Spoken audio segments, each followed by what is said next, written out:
Hotep, everybody. This is Michael Imhotep, founder of the African History Network and host of the African History Network show. It is Sunday, March 31st, 2024. It's Resurrection Sunday for some of you, so we're still here with our brother, Professor Manu Ampim. Hotep, brother, how you doing today? Hotep, brother Michael. I'm holding it down here on the West Coast, my brother. All right. He's on the West Coast, and we have a fantastic discussion plan for today. We were originally going to do this interview back in February of 2024, but we weren't able to do it, so we rescheduled it for today. We're going to talk about Professor Manu Ampim's new book, Volume 2 of A History of African Civilizations. He has a special section in there dealing with the great Dr. Carter G. Woodson, who's known as the father of Black History, father of Black History Month, but there's not a lot of information really about Dr. Woodson and his research on African history and African culture. Professor Manu Ampim is going to talk about that today, as well as a topic that Professor Manu Ampim talks about all the time, which is the need for primary research. The need for primary research, okay? Now, if you're not familiar with Professor Manu Ampim, he's a historian and primary or first-hand researcher specializing in African and African-American history and culture. He's currently a tenured professor of History and Africana Studies and the chair of the History, Anthropology, and Geography Department at Contra Costa College in San Pablo, California. He is also the director of Advancing the Research, which is in Oakland, California, Advancing the Research, where he created a 7-step primary research methodology home training course. He has a Master's of Arts degree in history and African American Studies from Morgan State University. His master's thesis, which we've interviewed him about before here on the African History Network show, is The Revolutionary Martin Luther King Jr. in 1989, and is being expanded into a 2-volume work entitled Martin Luther King, The Evolution of a Revolutionary. Martin Luther King, The Evolution of a Revolutionary. And I know when I've talked to you in the past, Professor Manu, you talk about how Dr. King is very much misunderstood, very much underrated, etc. So we definitely need that book. So when we talk about why don't you give us a synopsis of your book first? Let's start there. Why don't you give us a synopsis, a history of African civilization? Well, yeah, African civilizations. Yeah, I appreciate that. Well, you know, the book actually is the second revised edition, and the History of African Civilizations actually grew out of my work at Contra Costa College, where I teach a class on African civilizations. It's a unique class because we deal with Africa at the apex of human achievement without dealing with the derailment of slavery, colonialism. We don't focus on that. And what I was doing is sharing with my students all of my firsthand research and articles, essays, slides, but that's not user-friendly. So I created a reader, but I said, why create a reader for the class and not make it also available for the public? So the book grew out of my work on campus, and I wanted to make sure that I could spread what I'm teaching in the classroom as wide as possible to the public. So it's based on my 35 years of doing work in dozens of countries on African civilizations, but I wanted to also make sure that it was available to the public. So it actually is a text book, but it also is a book for the community, and people can even use it as a layperson because there's actually some lesson plans and resources at the end of each chapter. So the book grew out of that, and it's just a small part of what I teach, but it's what I teach nevertheless as we go and look at Africa from an inside perspective. And one of the great things, Brother Michael, that I've been focusing on is to make sure that I can attack and overturn the widespread information viruses that are out there. People know about computer viruses, they know about coronavirus, but there's information viruses, there's widespread misinformation that takes place. So my career has been to tackle and challenge this misinformation by doing the first-hand original research and making sure that people are not talking about, as they say these days, back in the day. Well, whose day? What day? Professors don't think that way. So we challenge this back in the day idea because nobody's held accountable. It's just, well, you know, back in Africa, they used to do this. That's not good enough. So I bring not only the information, but the teaching and research methodology when we go to the sites and sources. So that's what the book attempts to do, and I think we've achieved, making that information and the methodology available to the community. Okay, now I know you're big on primary research. I know you teach a class on that as well. You have it at your website, advancingtheresearch.org. Years ago, when I first interviewed you on my Blog Talk radio show, you talked about the need for primary research. So explain for people who may not know, who may not really, study history like we do. We dedicate our lives to this type of work. Explain to people exactly what primary research is and how does that compare to secondary research or tertiary research? Yeah, I appreciate the question. Primary research basically means firsthand research. It means when you're going directly to the sources and to the sites, or going to the original information and evidence as opposed to going through someone else. So primary means firsthand research. And so that's what I decided to do, so I can have a clear understanding by going to pyramids, temples, tombs, ancient residential sites, and living communities, as well as museums, institutes, and libraries, going to look at the original artifacts and documents. That's what primary research is about. Whereas secondary is that if I am doing the work out in the field and then share it with someone else, then if they're relaying it to other folks, then they would become a secondhand source. If I give a presentation or lecture or seminar, then those that receive it now are one level removed from the original information. So it's called secondary. And when that person leaves a seminar or lecture and then shares it with their family or community, then those receiving it in the community now are a third-hand source of information, or what we call tertiary information. And the further information gets away from the source, the more inaccurate it is, because people are creative. You can be as clear and simple as possible, but when it gets away from the source, the more the information is inaccurate and distorted. So we can't always do all of the first-hand research. So there is a great need for secondhand information, or people who are out in the field sharing information as widely as possible in their networks.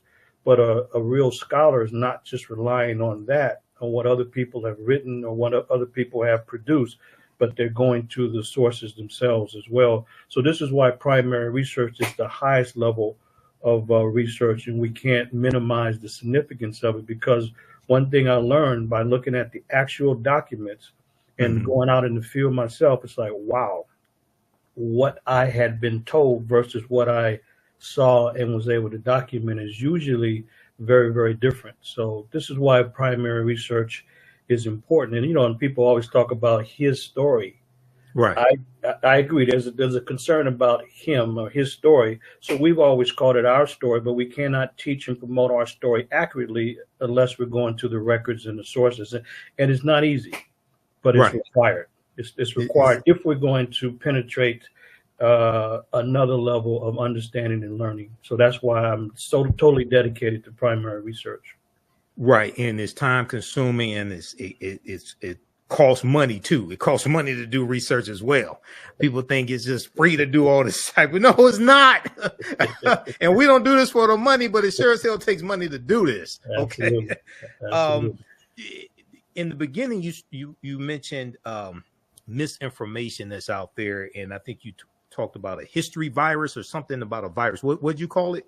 Information virus. Information virus, right? Information virus. So so let people know, when people take your class at Contra Costa College, are you teaching freshmen, sophomore, juniors? Are you teaching master's courses? Who, generally speaking, what level are you teaching? Contra Costa College is it's a community college. So we have a lot of younger students out of high school, 18 to 22, 25, but there's a lot of returning students in their 30s, 40s. Yeah. It's pretty common to have grandparents as well. And when people know that I'm teaching the African civilizations class, I get community people that will sign up for that course. So they may not be a large percentage, but there's always older community people just taking that one class. And then we also, as I mentioned, we have older people as well. But if you look at the largest group, it would be a group in their teens, 20s, and early 30s. That's the larger group. And by the way, it's a cross section of students. Now, Right. I get more students of African descent in my African civilizations class than we would in the U.S. history class and the California history class. But it's a range of students. And one of the things, too, about if you're effective, and students are not just in the class to get a grade, that means that after the semester, when the grades are turned in and there's no incentive for them to be in touch with you, and when students come back and then they find me on social media, they're not even history majors, they're not even African studies majors, they just want to continue to learn. And so that's when you know you're effective, because they can say anything during the semester, but after the semester, matter of fact, just this past week, one of my former students, he's now a football coach, and I was doing a talk on campus, and he said that, Professor, I just want you to know that I took your class around 2008. You know, by that time, you know, bodies change and facial hair and all that. So I didn't recognize it. I didn't recognize him at first, and then he gave me his name. I said, I remember that name, and then he sent me an old picture. I said, I remember. And so Brian, he said that it's because he took my classes that he decided to major in history, and that's been his discipline ever since. But that's what I get on a regular basis. And so you can, you know, we're not in it for accolades. We're definitely not in it for the money or anything like that. But it always is refreshing when we see students in the community and they tell us different stories about the impact. So that's how I know that it's impacting not only students of African descent, but students across the board, because if you're giving insight from a balanced perspective, reasonable people see the value in it. And that's what I've learned over the 18 years that I've been at Contra Costa. 18? Let's see how many years. Yeah, been 18 now. Right. Well, and I asked that question because I wanted to ask this follow-up question. You know, I interviewed Dr. Darrell Scott, who he was a history professor at Howard University. He's now at Morgan State University. He's a friend of mine. And he actually is the former past president of ASALH, Association for the Study of African American Life and History. So, you know, Dr. Darrell Scott? I definitely do. Okay. So I interviewed him, and he was talking about how the freshmen who come to his history class, he has to dispel all these myths that they've gotten about history and bad history from YouTube and different things like this, right?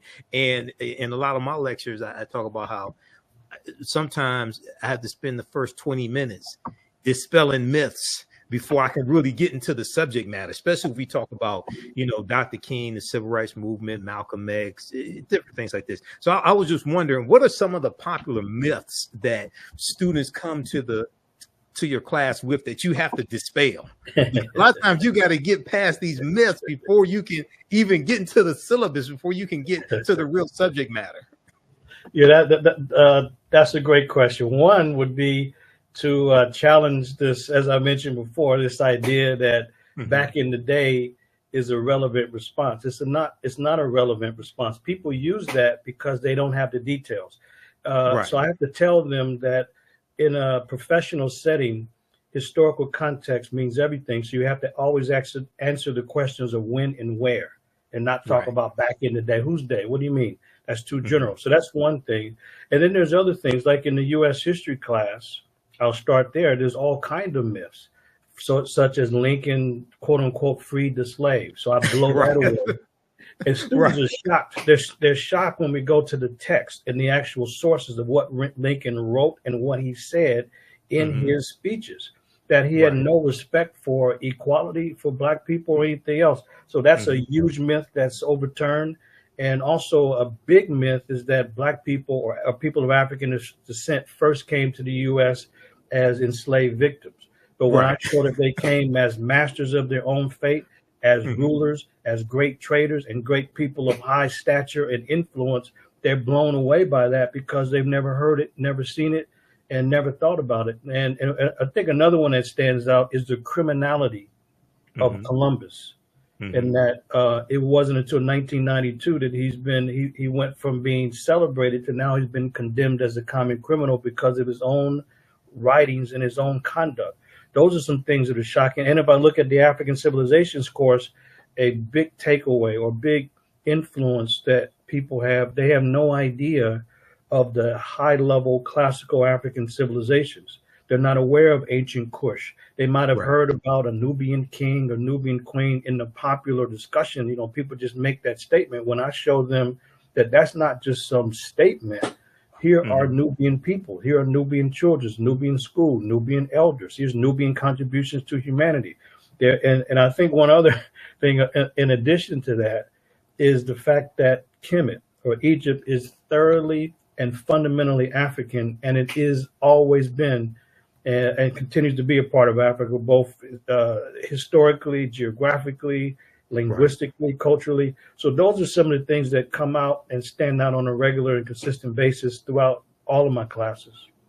Now, so I want to hit on this, then I want you to talk about Kush. So when you talk about Africans came to this land that we call the United States of America, and I make a difference between the land we call the United States of America and the Americas. I'm not talking about South America.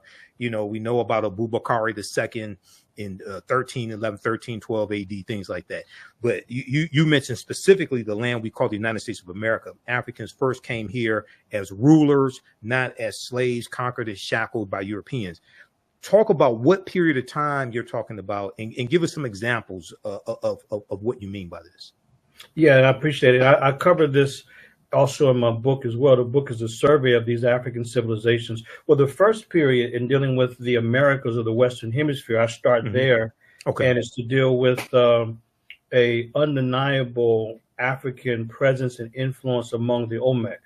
Now, all the Olmec were not African if people look at the images, but to try to deny that Africans were there is folly and has nothing to do with definitive evidence. So the first episode is to look at Africans a little over 3,000 years ago, about 1200 before the Common Era, and to show that Olmec rulers, there's been 17 heads that have been found thus far since the late 1850s. So I show the heads, and we look at the context of the features, because the features of those massive heads that are, some are 5 tons, 10 tons, 20 tons, 30-ton heads, you can look at the Africoid appearance. So part of it is, so that's one episode, but it's not just the images, it's to look at the hieroglyphic writing system and the rituals and ceremonies among the Olmec and see similarities, as well as the architecture with Africa and see similarities. And I remember talking with the late, great Dr. Ivan Van Sertima, and he's, you know, he had pointed out that if there's contact and influence, it won't just be in one area. There'll be numerous areas, and that's one of the things that I share with students. That number one, we look at the Olmec influence, and then I share all of these particular details about the Olmec. But then another area is one you actually mentioned, because we don't have time to go into all the details in the class. But I do share with them that there are many episodes when Africans came to the Americas. So I even showed them and showed that Abubakar II in 1312, because people remember like rhymes. I remember that when I was growing up, we never forgot when Columbus didn't discover, but when he came to the Americas, they would always teach us that in 1492, Columbus sailed the ocean blue in the Nina, the Pinta, and Santa Maria. So I never forgot 1492. So I always tell students, if that works, then let's do it for Abubakar II. That in 1312, Abubakar II sailed the ocean blue. I say, so I tell them, you know, to put that in your pipe to smoke it. So, but Abubakar came about 180 years before Columbus. The difference is he did not keep a journal. So then somebody would say, well, how do we know that the 2,000 ships actually made it? Well, we have to look at the currents and the wind. But we also don't even really have to guess, because the conquistadors themselves, from Balboa to Columbus, and a number of people said they saw Africans when they arrived. Those are the ones that introduced and brought slavery. So that with gold-tipped spears too. Absolutely. No question. And matter of fact, in the Darien region of Panama, that's the southernmost area of Panama, Balboa in 1513 clearly said that he saw 2 black men among the native people. So people say, yeah, but they're just descendants of slaves. That makes no sense because chronologically, Balboa is the first conquistador that brought slavery. But what we learned from the records is that Africans in that region were distinct and separate from Native Americans. It seems as though that they had some differences and conflict. So they had their own areas. And this is what, so the conquistadors are not looking for Africans, they're just describing their experiences. So then the question, well, how would conquistadors or Spanish know the difference between Native Americans and Africans? And so, well, that's pretty easy to discuss, is because the Africans controlled Spain for almost 800 years. They know exactly what Africans were. About the Moors. Yes, Moors, absolutely. And no question whatsoever. So Garcia Ordonez de Montalvo, when he writes his novel in 1510 about the Knight Esplandian, he explains that it was Queen Khalifa that ruled over the so-called island of California. They didn't know it wasn't an island, it's just a small strip of land. And so, well, where would he get this name Khalifa from? Because the Moors, you know, one of the titles of a Muslim title is the Caliph. And a caliph is a ruler. So to feminize the word in Spanish, you get from caliph, you get califa. And so this is what was in the mind of the Spanish. And so you got an author who writes about this story of a woman controlling so-called California, and the conquistadors, they took that seriously. Like Cortez, he takes that seriously, looking to conquer not only the mighty Aztec and Montezuma II, but also to conquer whoever this Khalifa was. I go into those two areas, the Olmec from 3,000 years ago, and then the West African voyages in the 1300s, and then use the conquistadors who came later and who described the Africans that they saw and heard about from Native Americans to show two very distinct periods of Africans in the Western Hemisphere before the conquistadors, before Columbus, Balboa, and Pizarro and the rest of them, to show that they came as independent traders and rulers and not slaves initially. Yeah, and you know, the one book that I recommend for people is by Dr. John Henry Clark, Christopher Columbus and the African Holocaust, Slavery and the Rise of European Capitalism, because this book came out in 1992, which was that 500-year commemoration of Columbus setting sail on his voyages. And what a lot of people miss, and this is, I probably first heard Professor Kabahai Watha Kamene talk about this. He's one of my teachers. Columbus set sail late in the same year that the Moors lose control of their last stronghold, Granada, January 2nd, 1492. So, and when you deal with that 800 years and a good book, and I got it somewhere here in the office, Golden Age of the Moor, edited by Dr. Ivan Van Sertima, which you just talked about. That was one of the books right there that caused me to like really hone in on this history and really understand, because a lot of people ask the question, okay, you have ancient Kush, you have, you know, Nubia, you have, you know, Ta-Nehisi, you have ancient Kemet, you have Great Zimbabwe. How do we end up in chains, things like this? Well, you got to look at that 800-year period of those Africans, not just in Spain. They first go into that Iberian Peninsula, but go all throughout Europe. And they're taking the teachings from the Nile Valley region of Africa into Europe, which brings Europe out of the Dark Ages. And I talk about how everything we taught Europeans came back to kick us in the behind.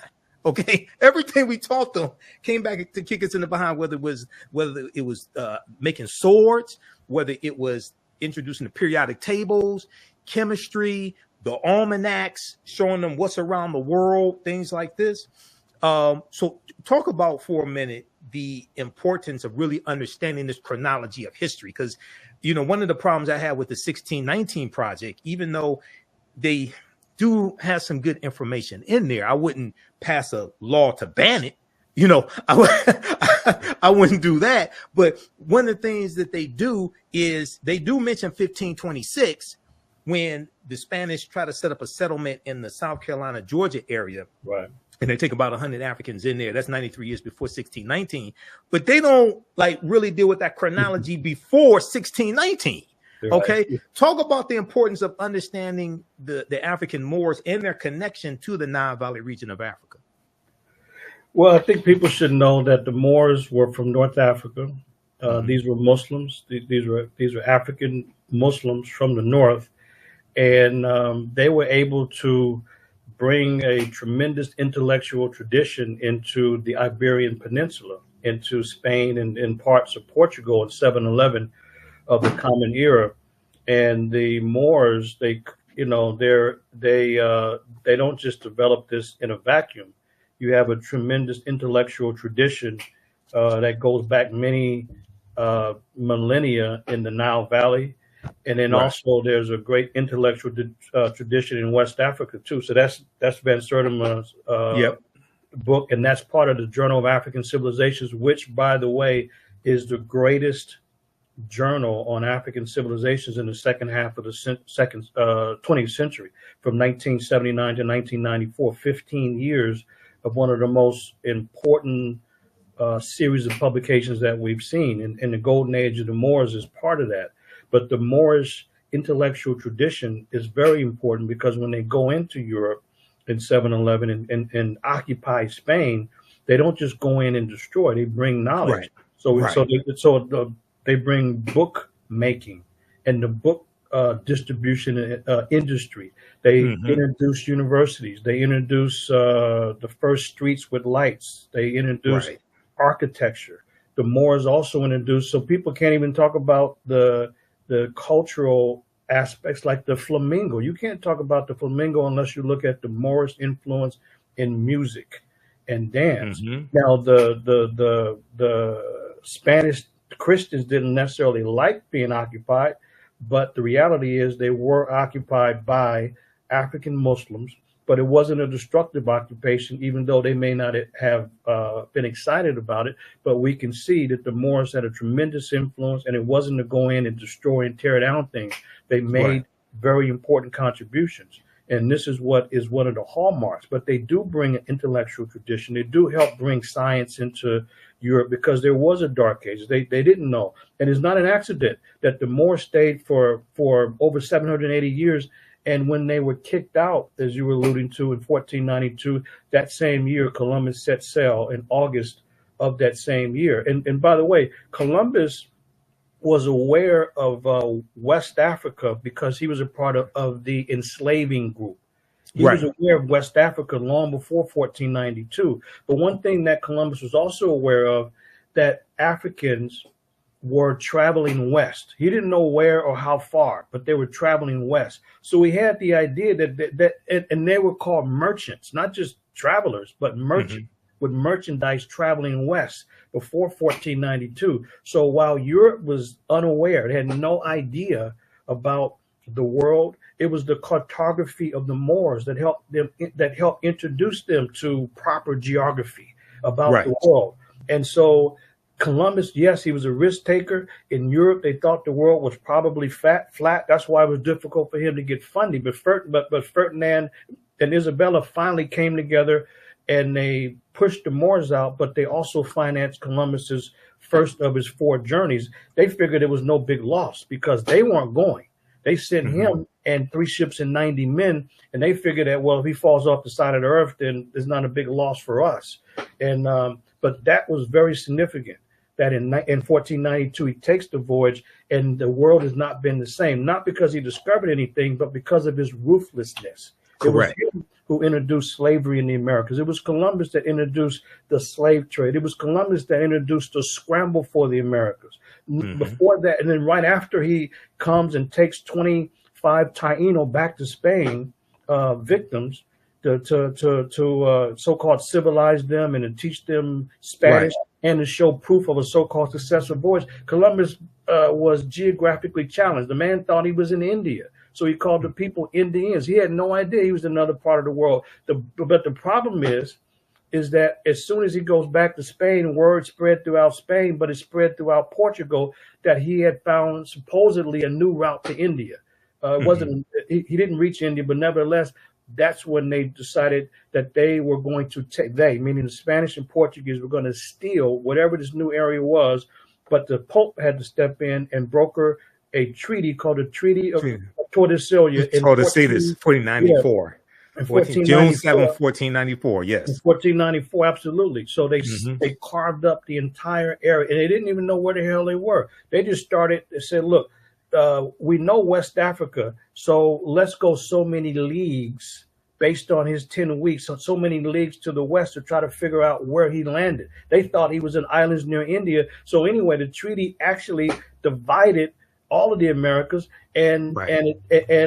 Spain got the western portion, and Portugal got the eastern portion. But the bottom line is that it split South America, and that's why in Brazil people officially speak Portuguese because of that treaty. But nevertheless, the Moors and the African voyages before that, and the map making and the cartography had a definite influence on Columbus taking the risk. It was a risk for them because they had no one in the West had tried that before. Yes, the Vikings had come, but they had not tried the southern route of Columbus. So it's a lot that is there. But the bottom line is that these are very, very important episodes of a fundamental influence of the Moors. And by the way, the Spanish were absolutely impacted by the Moors. They called people Moors, which is short for black or Moor. Right. And they called the women Mora. Mora. Mora, you know, to feminize it. So, and then people with names like Maurice and Morrison, that's an influence of the Moorish influence by name. So it's quite a contribution that the Moors made to provide a foundation for the modern European growth and development out of the Dark Ages. Absolutely. We can see the impact. Dr. Jose Pimenta Bay talks about how we can see the lasting impact of the African Moors in the language in Europe, words in European language, Maurice, different things like that. This is in reference to a Moorish boy, in their architecture. Also, he talks about in their bloodline. So they're changing the complexions of a lot of Europeans in Spain and Portugal, to a lesser extent in, say, England, because that's further west from when they're going in from Morocco right into the Iberian Peninsula, Spain and Portugal. But we see this, we see them go all throughout Europe. And he talks about the word Schwarzenegger, like Arnold Schwarzenegger, where Neger is Austrian and German for Negro, and Schwartz is in reference to dark or swarthy. Okay, so and you study Arnold Schwarzenegger, he comes from Austria. In the bodybuilding world, he was known as the Austrian oak. So you go and you look at that history, and they lay out a lot of it here in the book that we mentioned, Golden Age of the Moor, edited by Dr. Ivan Van Sertima. And there's so many scholars that have essays there. So that shows you the connection between the Nile Valley region of Africa, and also some of the Moors, to a lesser extent, come from West Africa. There are different waves that go in, you know, over the hundreds of years, but to a lesser extent, West Africa. But you see, they're taking the teachings from Africa, which was the continent of knowledge, and they're taking the light of Africa into the dark continent, Europe, which was in the Dark Ages. Okay, so we're taught to look at Africa as the dark continent, when really Europe was the dark continent. Europe was pushed into what they refer to as the Dark Ages, 476 AD, when the Vandals and the Visigoths crushed that western portion of the Roman Empire. And then you have hundreds of years of civil war and strife and famine, different things like this in Europe. So we have a lot of this history backwards. And I think when we start, go ahead. Yeah, exactly. Well, in fact, this is what I cover in my book. So I have a section on the Moors in Spain from 711 to 1492. Okay. So that's an actual section to lay out the Moorish influence. But we also have to go back much earlier, because the influence, the early African influence on the Greeks and Romans is much earlier and is absolutely profound. It's a profound influence.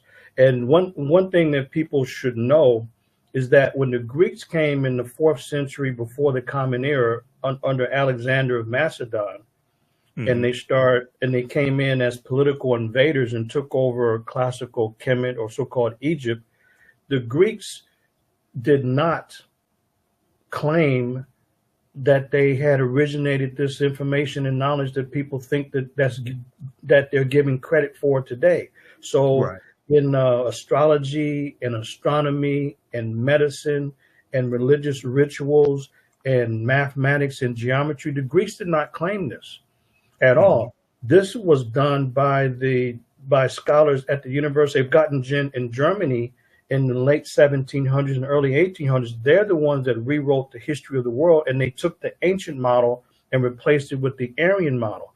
But if we look at what the Greeks and Romans did, it was unusual, where they politically conquered the civilization of Kemet, but they culturally were following the practices of those that they conquered. This is very unusual. People usually, they imposed their language and their political structure. It was the opposite. They were imitating African ceremonies, imitating African rituals, taking on African ceremonies, worshiping African gods, marrying African women, and so forth.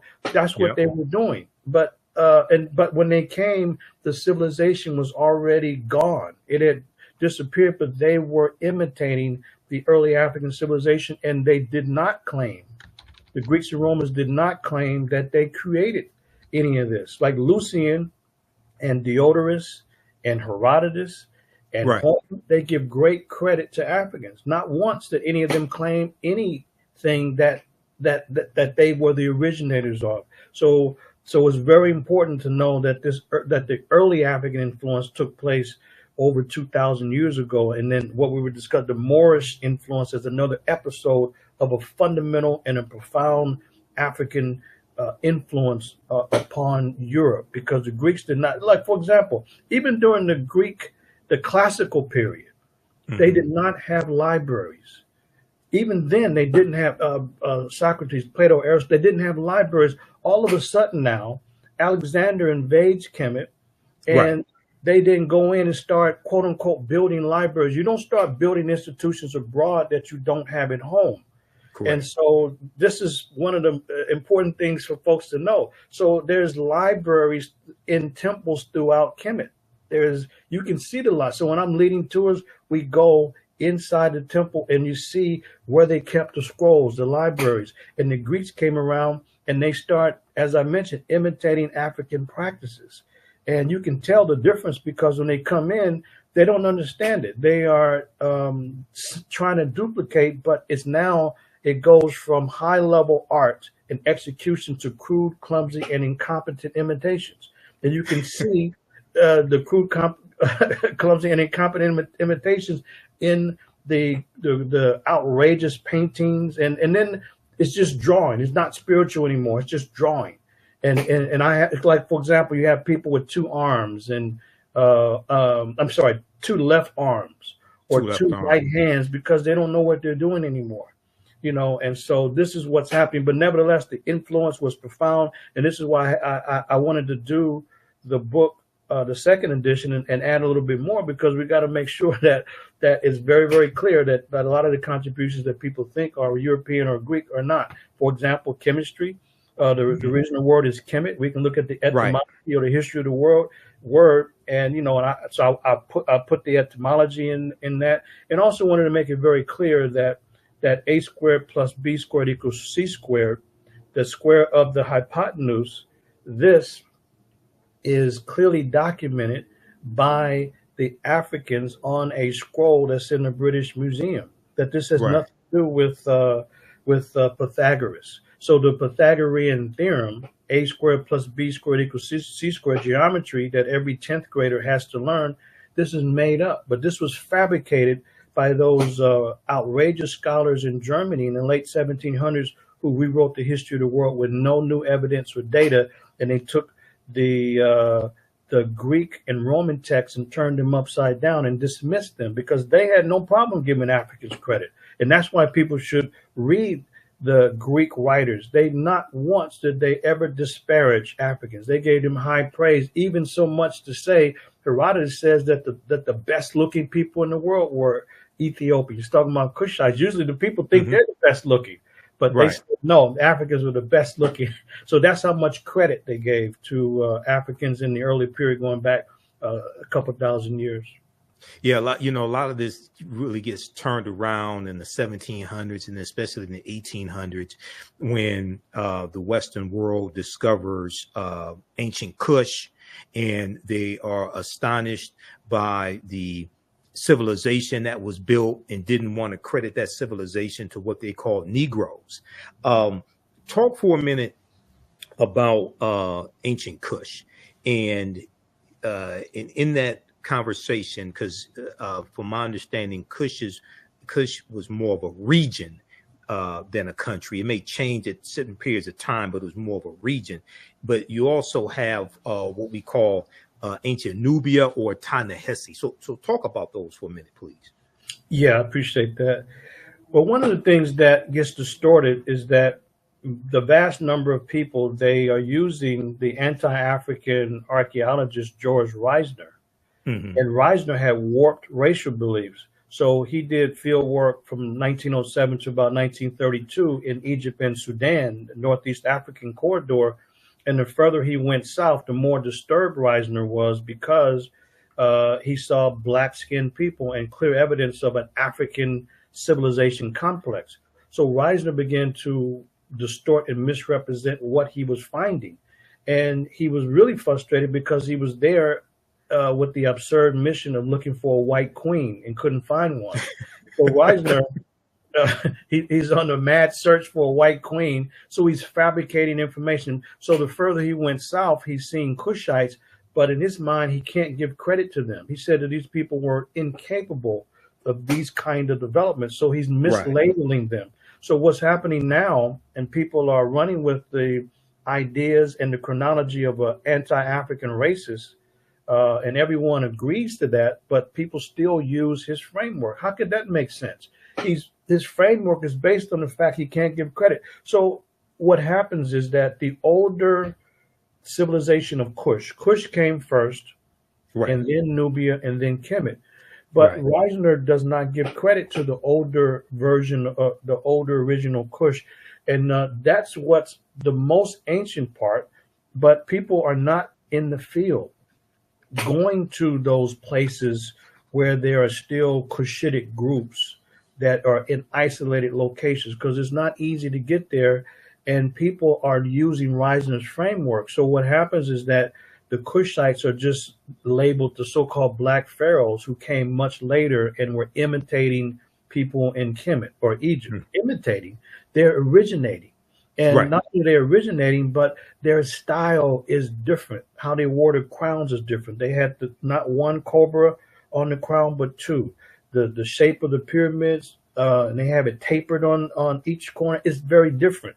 So it's a distinctive style, but there's cultural overlap because they're in one ecosystem. They're in one cultural complex up and down the Nile Valley. But Kush is the original civilization that goes to the south. That's why I've been doing work in not just Egypt, but I had to go further south to Sudan and southern Ethiopia and Kenya, South Sudan and Uganda. That's the region where you have Cushitic groups that are still around today that speak a Cushitic language. They don't know about Old Kush, but they certainly know that they're part of Kush in some way. Like, for example, when I'm in South Sudan, it's interesting because they have a Kush bank in South Sudan. They have Kush Airlines, and people speaking a Cushitic language. They understand, they respect Kush. They just don't know about the ancient part, but they can explain how they are practicing today, their cultural practices, and they know it relates to Kush, you know, whether it's in South Sudan or southern Ethiopia among the different groups. And so this has been my work to really help to uncover the deep history of Kush. So I coined the term Kushology, although there are previous scholars, Drusilla Dungy Houston, and there's been John G. Jackson and Chancellor Williams, but they were using the term Ethiopia, the Greek word, and the word Ethiops means burnt face, black face, or kissed by the sun, but that's what the Greeks called it, but they're referring to Kush. So there's early scholars that we have to give credit to, and so what I did, I coined the term Kushology in order to define and explain the field work that I continue to do in an area, because Kush is the oldest, and we don't know that much about it because it's difficult work in the field, and we have to have the right framework in order to understand it, because there are so many groups that have words and terms and practices that link directly back to Kush, but it's either ignored or the practice is mislabeled. So, for example, I remember on Facebook, when was this, a couple of years ago, I was showing that the people at the Louvre in Paris, they don't know what they're talking about. They've labeled some Kushites as Nubians. Now, we know Nubia was a high-level culture in the past. It's a great group and cultural group today, but they labeled the Kushites as Nubians, but we know they're not Nubians because of the cultural markings, not scarification. That's a European assessment of it. It's better to just call it cultural markings, and the cultural markings of those in South Sudan, for example, are very distinctive from other groups, and they're distinctive from Nubians. So when you have cultural markings across the forehead, it's very specific. When you go to South Sudan, it's very clear that they're Nuer, Dinka, or Mandari. And they'll tell you, the elders will tell you that no, because this one dips a little bit, or this one, the cut goes to the ear, and they're very distinct. This one is from Rubik. This one is from Ural. They'll tell you the regions of where this person's from by the cultural markings, and you can see those cultural markings in antiquity. These are Kushites, but then they're mislabeled as Nubian. Difference because you can't know from a photograph or a general description. Go there and see. You know what I mean? And so that's what I've been doing to really, and to understand the roots of ancient Kush. Okay, now and then go ahead. Okay, you mentioned the Mandinka. You said the Mandinka, right? The Mandari. Oh, Mandari. I thought you said Mandinka. Okay, okay. Because I know Mandinka in West Africa. Okay, Mandari. But I do know that Africans migrated from the Nile Valley region into Central Africa, into West Africa. We didn't stay put. We migrated different times, sometimes voluntarily, sometimes because of invasions. Because, I interviewed Professor James Small 2023, I think it was. And one of the things that came up in the conversation is Africans being pushed southward and then also into Central Africa and later West Africa when you have Arab invasions. After Arabs conquer Egypt, 642, Common Era, and then you have subsequent Arab oppression, things like this. You have Africans that are going to migrate. So we didn't stay put. You talked about. If I can say this too, Brother Michael. Go ahead. The other, yes, that's one reason for migrations. It's invaders, and for political reasons. The other reasons for the migrations is changing weather patterns. Yes, because there's an ebb and flow in weather patterns. Because when I work with a NASA project, I studied the ancient weather patterns, and those also dictate migrations to not only to West Africa, but there's migrations also to the east as well. Like folks won't necessarily know that there's a branch of the Nile River called Wadi Howard. The Wadi Howard branch cuts across Africa and empties into the Atlantic. And you can see that from the aerial photography, from the remote sensing, you can see the actual channel of the Wadi Howard branch of the Nile. And so that's very important, because then that would indicate where there would be settlements at. Right. And so forth. Yeah, I just wanted to mention. So, yes, in addition to what you said, there's the weather-related patterns, forced migrations too. Yeah. You talked earlier in our conversation today, and those just tuning in, we're speaking with historian Professor Manu Ampim, and we're talking about his book, A History of African Civilizations. And we're also going to talk about Dr. Carter G. Woodson, the father of Black History Month, and the father of Black history in just a minute, because he has a section in volume 2 of his book that deals with Dr. Carter G. Woodson and Dr. Carter G. Woodson's research in Africa, dealing with Africa, African history, etc. And we've also been talking about the need for primary research. Earlier in our conversation, and also the broadcast you did on your Facebook page, December 15th, 2023, which is one of the reasons why I reached out to you and said I wanted to have you back on the show to discuss to discuss your book. You talked about the short-statured Africans, okay, also known as the Khoisan, some refer to as the Twa. Talk about them for a minute. And from my understanding, my research, they went all around the world. They circumnavigated the globe as well. Talk about those short-statured Africans for a minute, please. Yeah.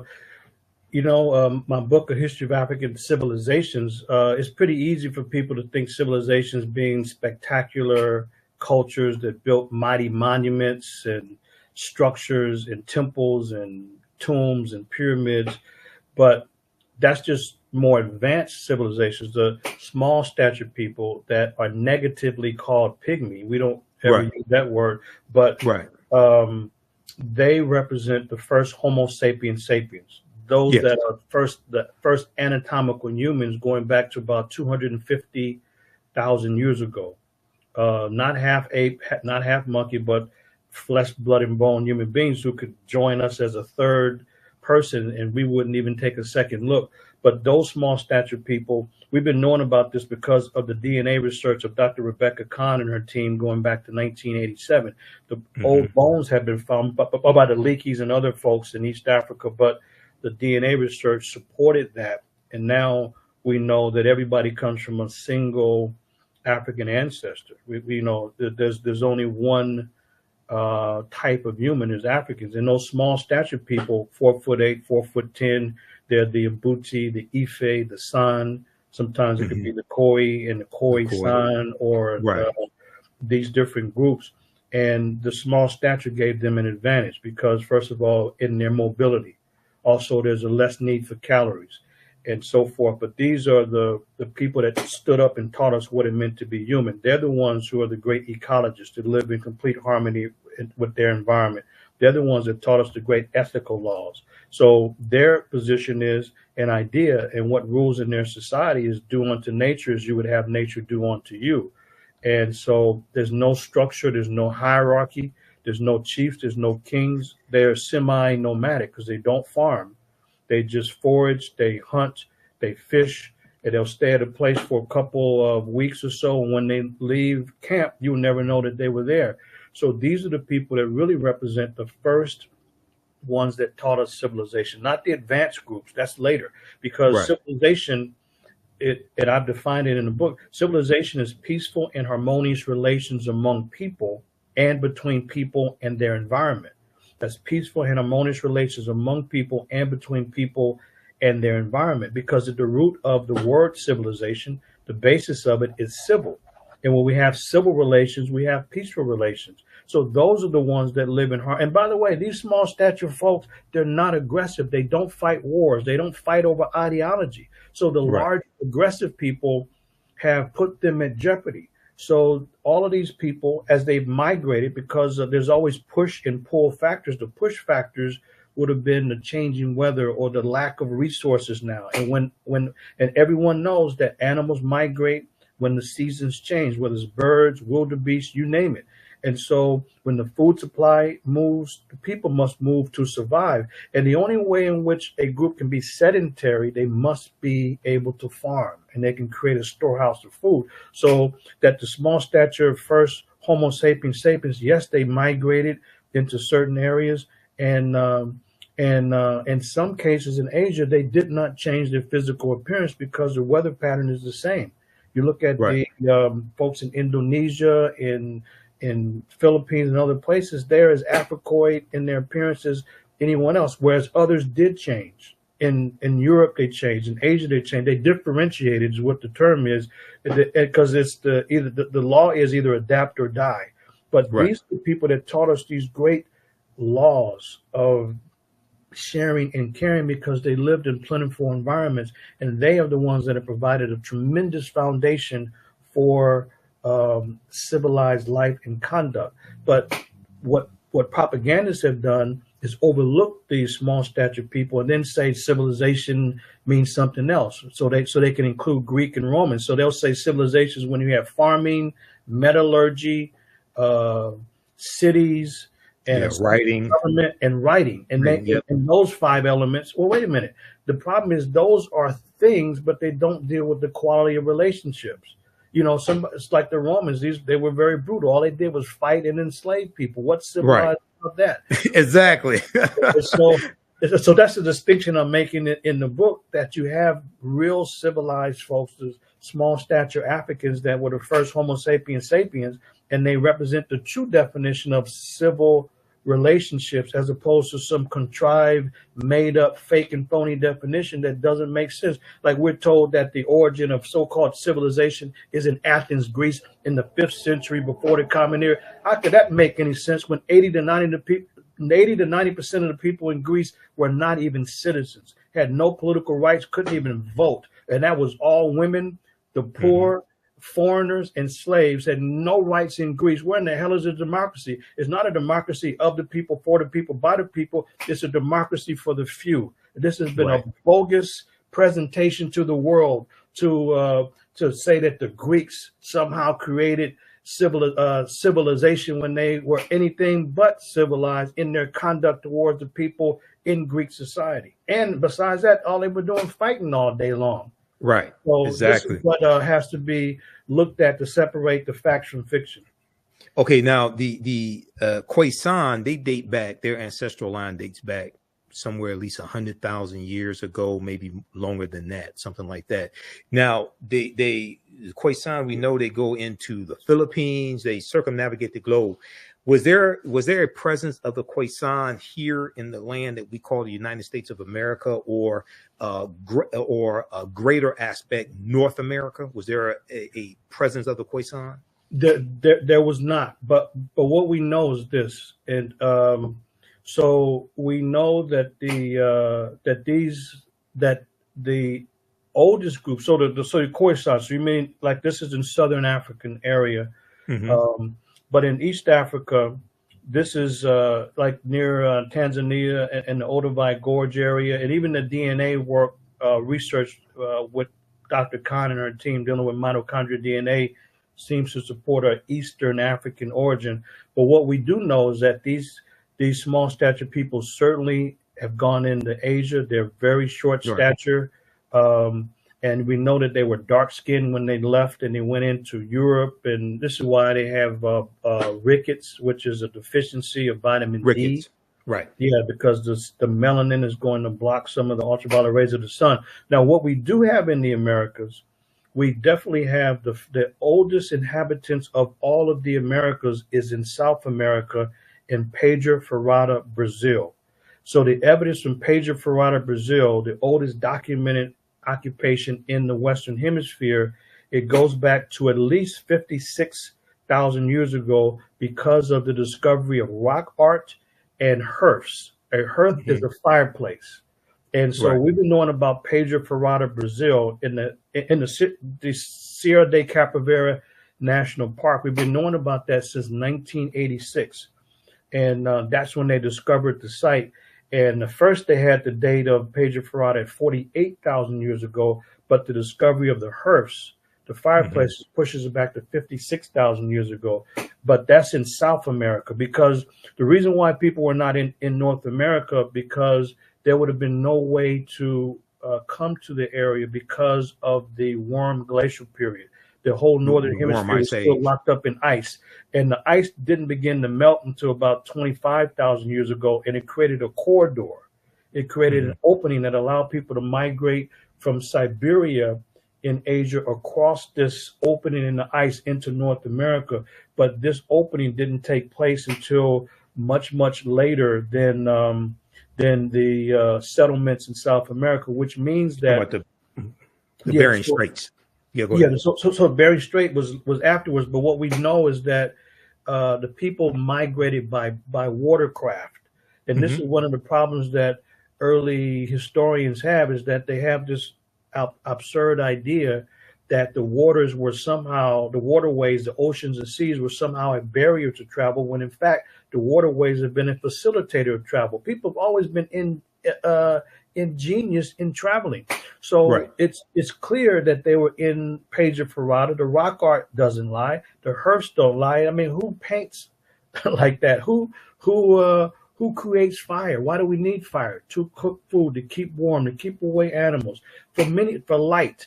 So we use fire, and no other species does that. So what the propagandists who want to maintain the Bering Strait theory, and matter of fact, I have a unit in that in my class. We call it not the Bering Strait theory, but the BS theory, and it's a BS theory because people did migrate through the opening in the ice, but the part of it that's incorrect and is BS is that somehow represents the first inhabitants. No. Right. There were people that were already in the Americas, not only in Page of Ferrata, Brazil, but Monteverde, Chile, going back 33,000 years ago, or Huilactico, Mexico. There's a number of different sites in the Americas long before people migrated through the Bering Strait, so that the small stature people, and there's not really a clear indication of the height of the people in Page of Ferrata, but their Africoid identity is very clear from the images. That makes it very, very clear that they were of Africoid descent. I'm sorry, Brother Michael. One other thing that's very important, that in all over the world, including in Africa, the small stature people, all of them, with no exceptions, they live today in places of refuge, hiding, and safety. So they live in rainforests, like the Ituri rainforest in Democratic Republic of the Congo, or they'll live in desert environments like the Kalahari Desert, like the Khoi and the other people, the San, or they'll live in islands, hillsides. But that's where these people live, in places of isolation and hiding and safety, because they're not aggressive. They don't fight. And this is why they don't fare well in the modern world. But everywhere we see them, they're in isolated, remote areas for safety and refuge. And that's what is very, very important to know. And in South America, the evidence seems very clear that they were attacked much later by those that came through the Bering Strait. And people can find a documentary. It's called Tracking the First Americans. Tracking the First Americans. That one is very well done because it's on the work of Dr. Walter Neves, who's an archaeologist from Brazil, and those researchers, Professor Guidon, who worked at the Page of Ferrata site, so that they have some reference to what I'm sharing, because I don't cover all of these details in my book, but in my class, we go into great detail about these migrations.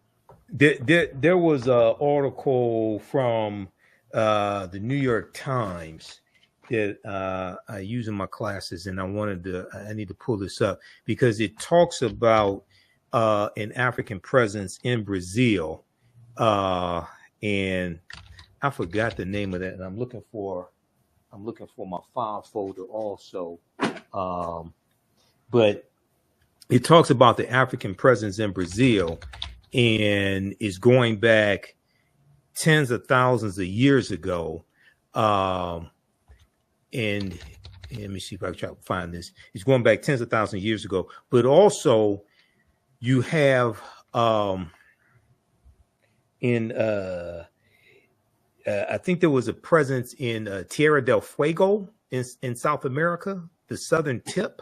The tip, yeah, Argentina. Well, the southern tip of South America. Right. I'm gonna see if I can find that article. Okay, so when you talk about Dr.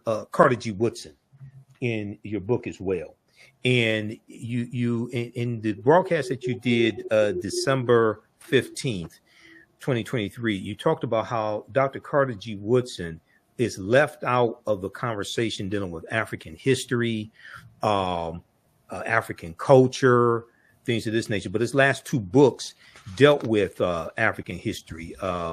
He had African history background, and then he was working on another one. But he also had a book on African folklore, African myths and folklore as well. Talk about Dr. Carter G. Woodson, who most of us know, co-founded the Association for the Study of Negro Life and History, September 9th, 1915, created Negro History Week, second week in February 1926.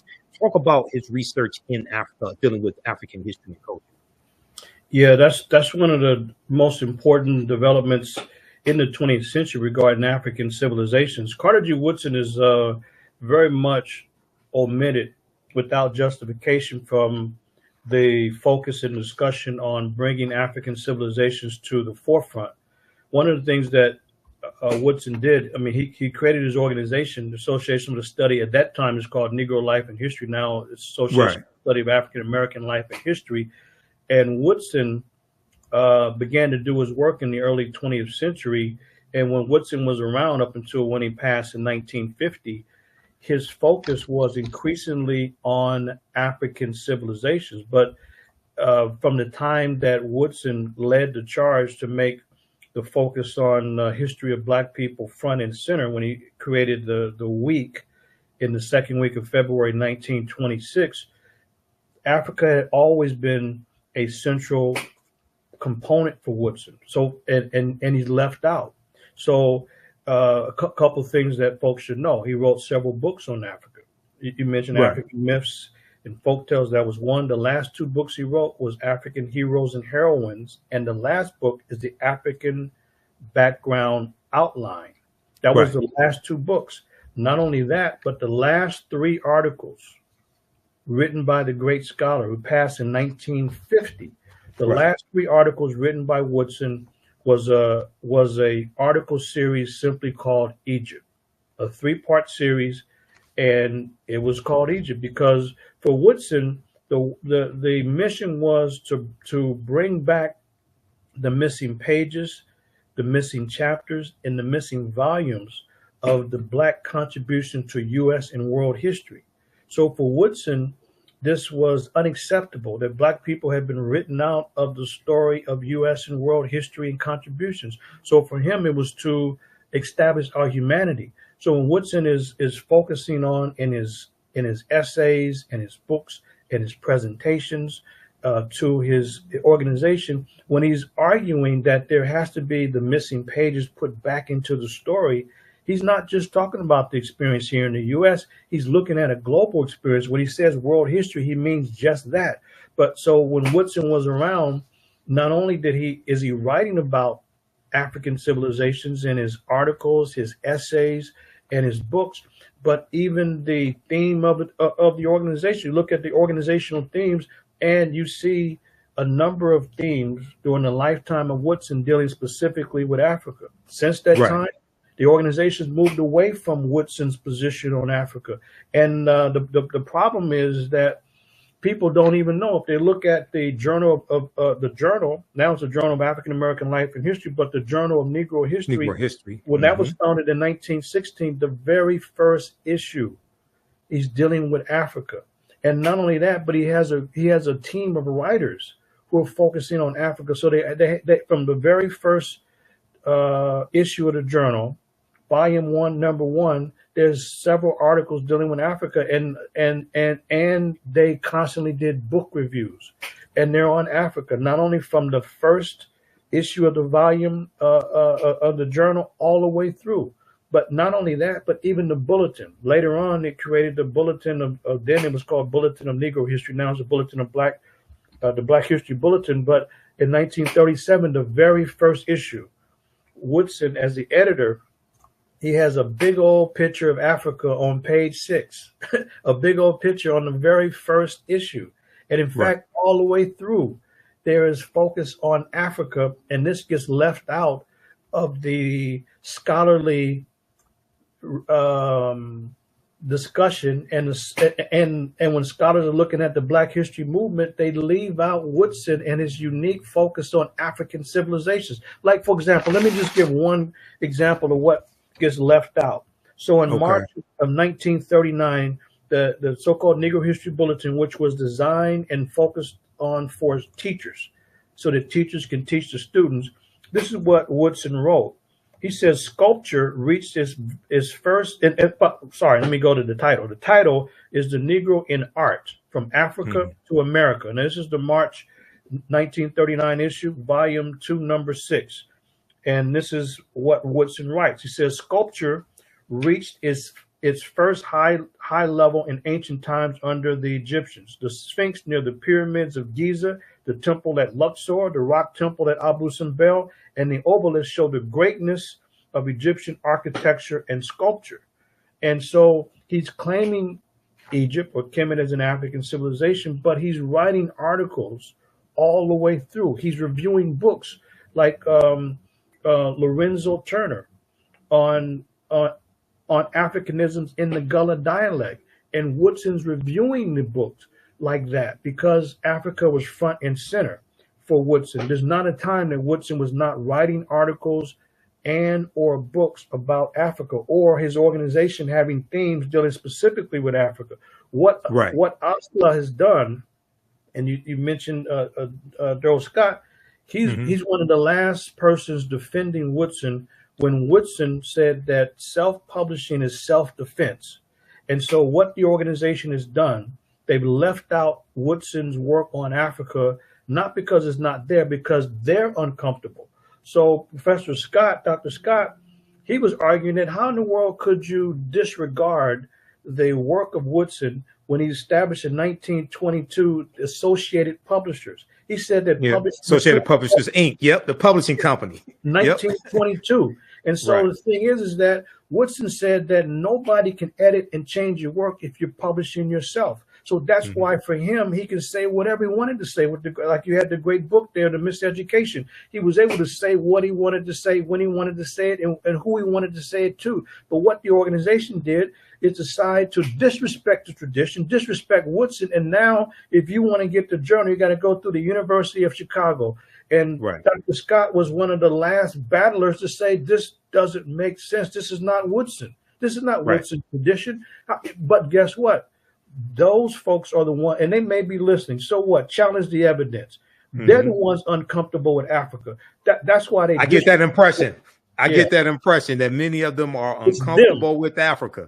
They're uncomfortable with Africa, and that's why they would rather give up independence against Woodson's position and give the publication to the University of Chicago. So, folks, if you want to get the journal of what's now called a Journal of African American History, or get the back issues of the Journal of Negro History, you got to go through the big mainstream institution, University of Chicago Press, and not through the Association for the Study of African American Life and History, because those professionals who have the money and the resources to remain independent, but they don't have the orientation. So they disrespect Woodson and they disrespect his tradition. There's no defense to it. So kudos to the guest you had on, because Brother Daryl Scott. Daryl Scott, he was one of the last ones fighting to try to keep a respectful focus on Woodson's vision.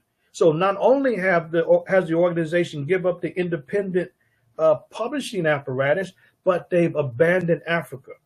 And you look at the theme now, everything is African American. There's nothing wrong with that. But look, Brother Michael, here's how we do it in the Woodson tradition. And I have some of the themes. Go ahead, keep talking, because we got some of the themes. Because there's been a theme, there's been an annual theme for Black History Month, Negro History Week, African American History Month since 1928. Yes. Okay, and Dr. Woodson picked these themes. He died in 1950. Go ahead, and then we're going to go over a few of these themes that dealt with Africa, because most African Americans don't know there's been an annual theme for Black History Month. When I do my presentations on African American History Month, I said we don't have to keep recycling the same 15 to 20 sanitized Negroes every year. We don't understand how powerful this monthly cultural celebration is and why it was actually created. Go ahead. Yeah, as a matter of fact, to that list, we'll also put 1972 on that list: African art, music, literature, and a valuable cultural experience. But look, I'm glad you have that there, because this is new information that gets omitted. So if we look at the focus of the annual themes, Africa's front and center, because what Woodson said that the goal was to put back in the missing pages of world history. What the hell do they think they was talking about? World history is talking about Africa. So that's why you have African themes. And the last Africa theme was really 1992, because and it was because of the great work of Van Sertima and others who challenged and exposed Columbus, and that's about it since that time. But everything's been just okay. Now here's what we do in the tradition of Woodson. Two important things I want people to know. Number one, okay, in the current theme by Asala, and they set the national theme for those that follow them. This year is African Americans and labor. So we changed it.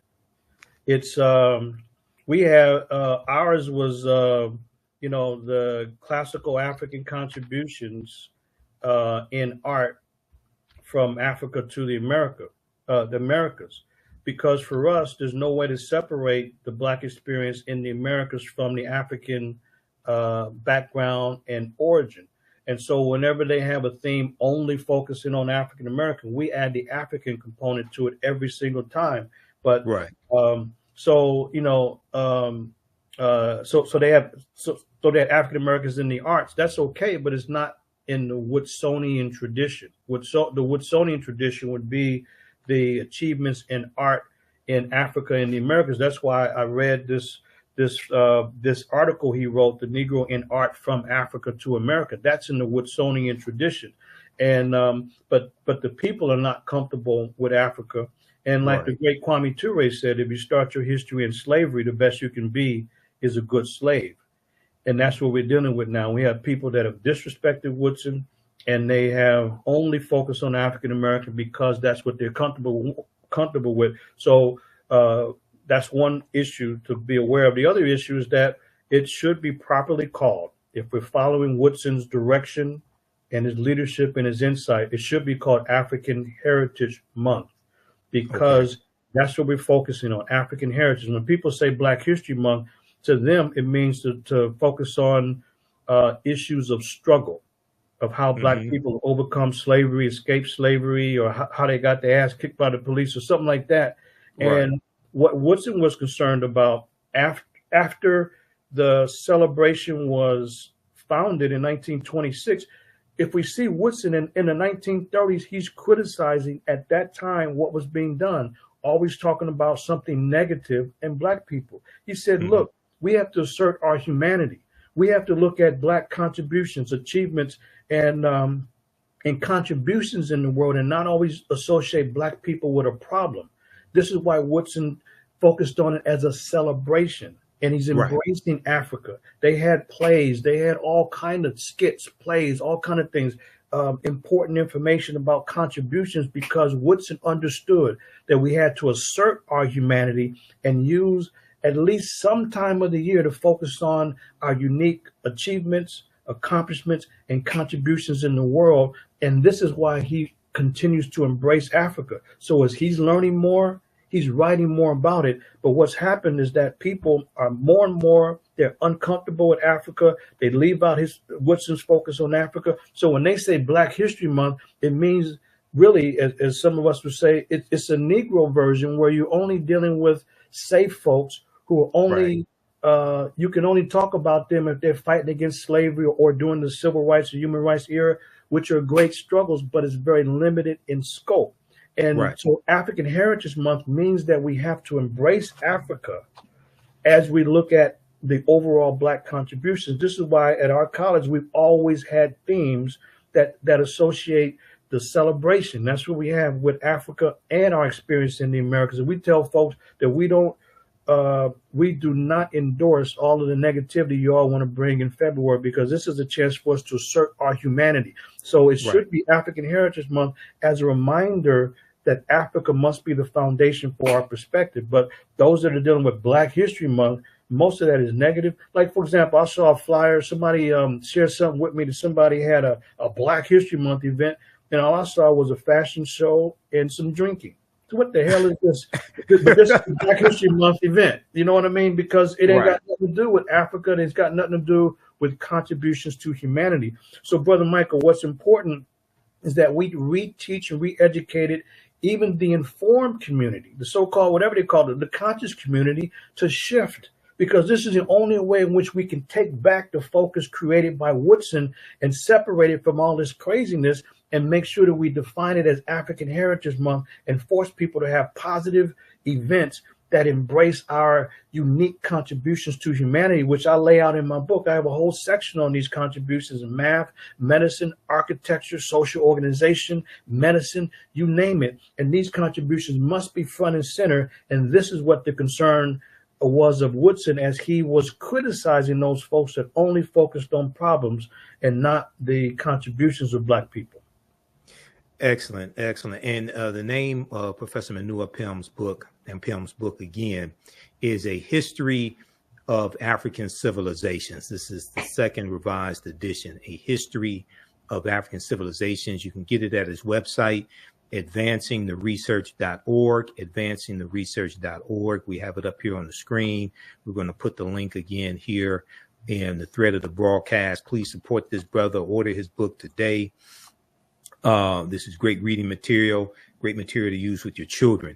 I'm going to pull this back up, this slide I have, because this is a slide from my African American History Month presentations. And this is research I did years ago. If we just look at some of the themes, now there's been an annual theme since 1928. And if you go to Asalah's website, asalah.org, asalh.org, they have all the themes going back to 1928, annual themes. 1928, Civilization, a World Achievement. 1933, Ethiopia Meets Era in Truth. 1935, The Negro Achievements in Africa.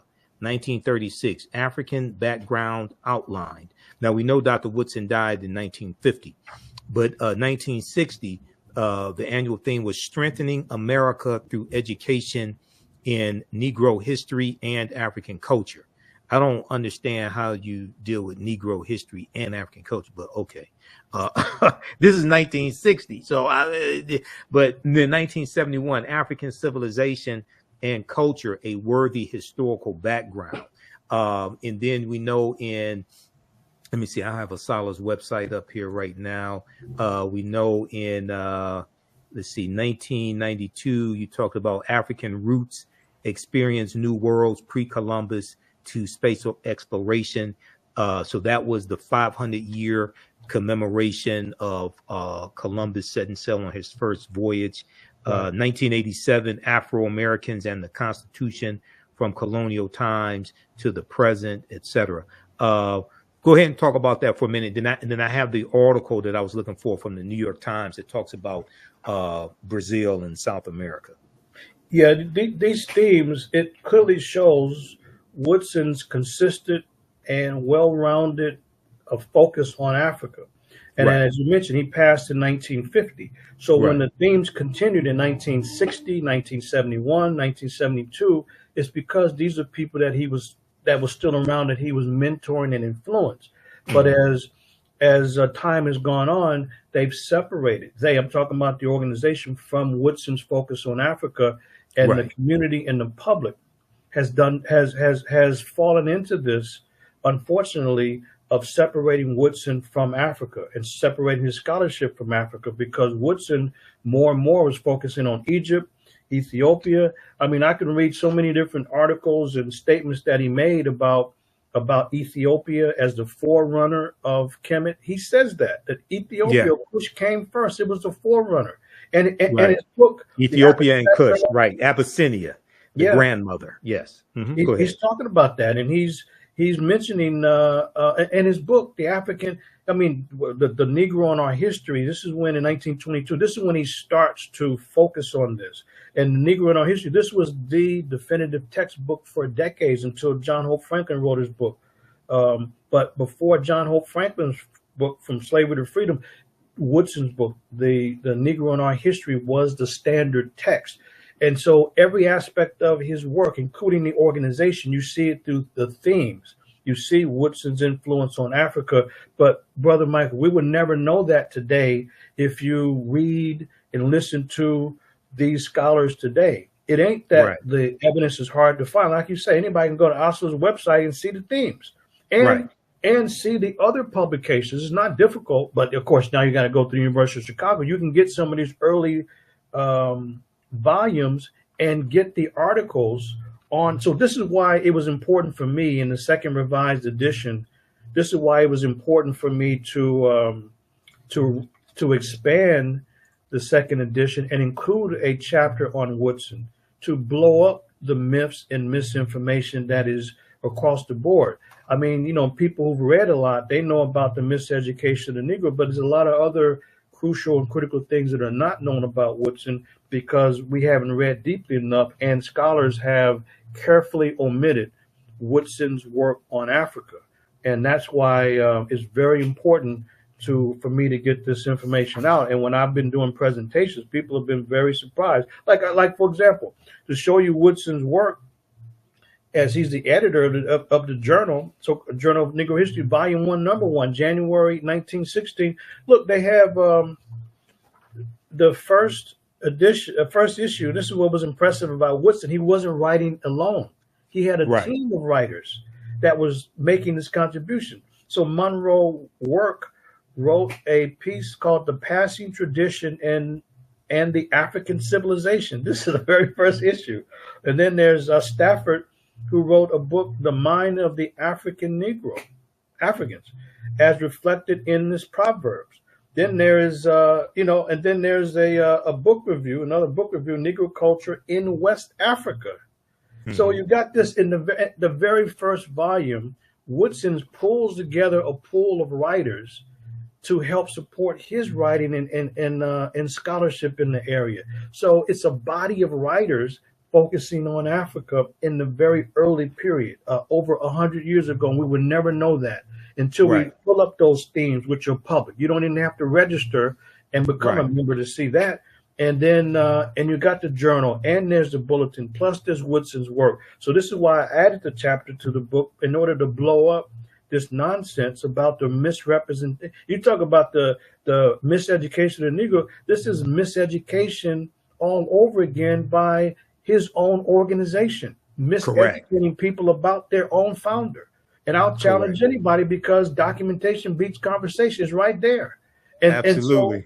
And this is a key. And you know what? This is the second time in my research that I found this. The first was when I was shocked to see that the biggest file that Dr. King kept was his file on Africa and the African liberation movements. So here you got two 20th century giants, and people around them have totally misrepresented the record because they're not comfortable. And not because these men didn't focus on Africa, it's because the propagandists have decided to omit this information. That's why it's so crucial, brother, to challenge people and make sure that we begin to call it and conceive of it and execute February as African Heritage Month, to break away from the craziness around Black History Month, where you got nothing but superficial events that have nothing to do with Woodson. And we should not want any part of that. And just to give people examples, they don't know what I'm talking about. They had an event at UC Berkeley out here a few years ago. It was some black guy. He had apparently success at getting some white nationalists out of the KKK. So that became a Black History Month event to show his success in getting some white supremacists out of the KKK. And they put that on our website at the college. Somebody told me about it. I said, you know what? You got a few minutes to take that nonsense down. So we don't support that. How in the hell does this become a part of our sacred celebration? You know, it's about achievements, accomplishments and contributions in the world, and to assert our humanity and not deal with all of the negativity that we hear and know about and learn about all the time. We cannot always associate Black people with a problem, but that's why I'm focusing on it and really telling the community we got to break away and move forward in February in the Woodsonian tradition and embrace Africa.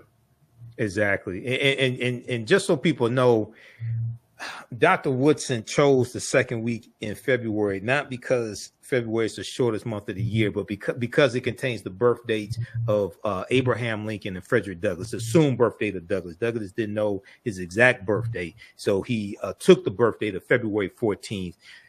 Most of us know that as Valentine's Day. And then Abraham Lincoln's birthday, February 12th, because going back to when Frederick Douglass dies in 1895. Basically, each birthday after that, we had celebrations in our community for Frederick Douglass. And then also there were celebrations that we had in our community for Abraham Lincoln's birthday as well, after, Lincoln's assassinated in 1865. So because those two, you already had those celebrations taking place in the African-American community, Dr. Woodson inserted this new cultural holiday, this new cultural celebration into that period. Okay, so that's why it's in February. It has nothing to do with February being the coldest month of the year, the shortest month of the year, and it's not something white people gave us either.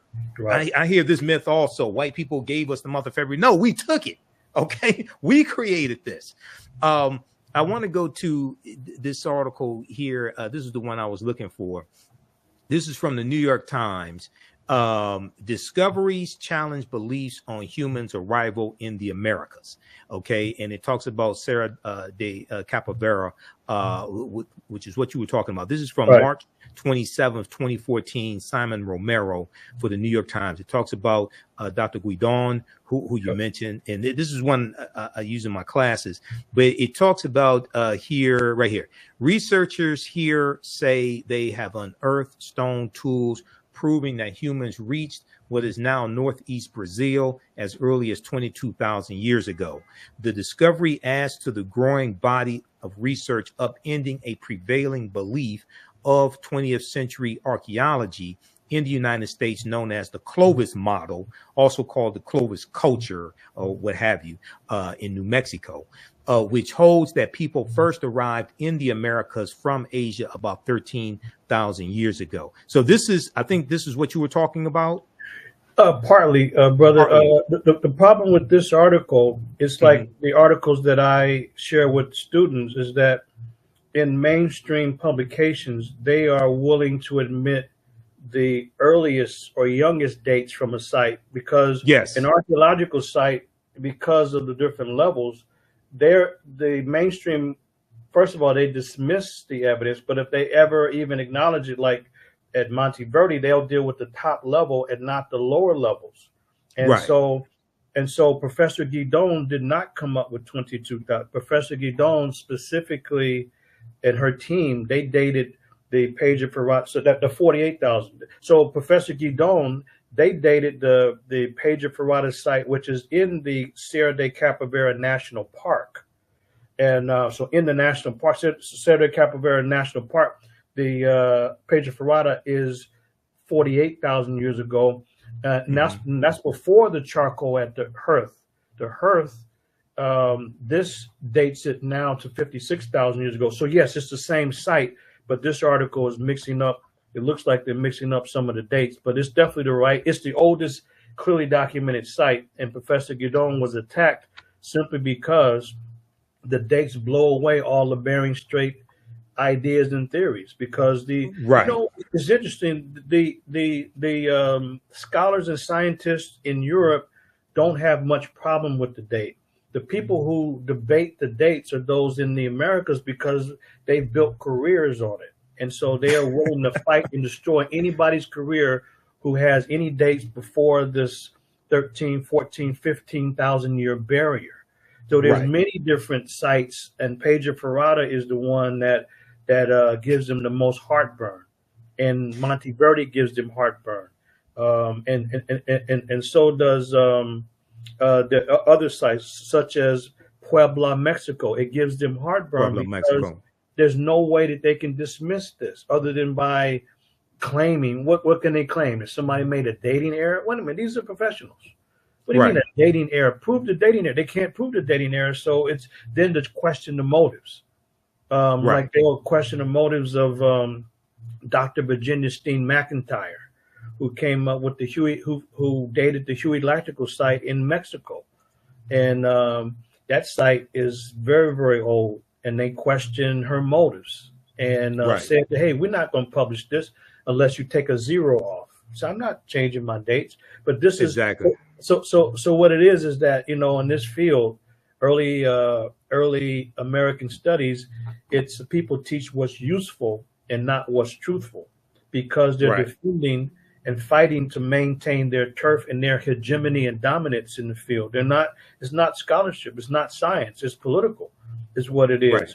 And that's why they dismissed the Serra de Capivara National Park, where you have the Pedro Ferrada site, the paintings, human remains, there's artifacts. Oh, well, those must be geofacts created by nature. Really?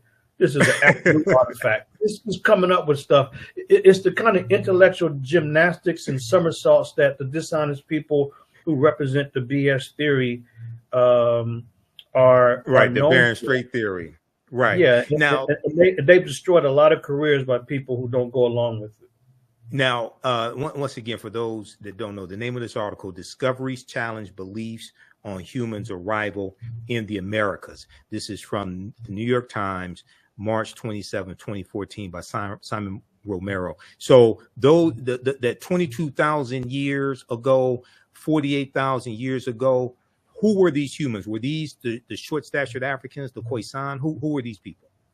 They wouldn't necessarily be Khoisan, but these were Africans, without a doubt. And this has been determined very clearly. So what I would share with people is a resource that I had mentioned. So if they don't read the work of Professor Guidon or the other archaeologists, then they should at least, and you can find it on YouTube, is Tracking the First Americans.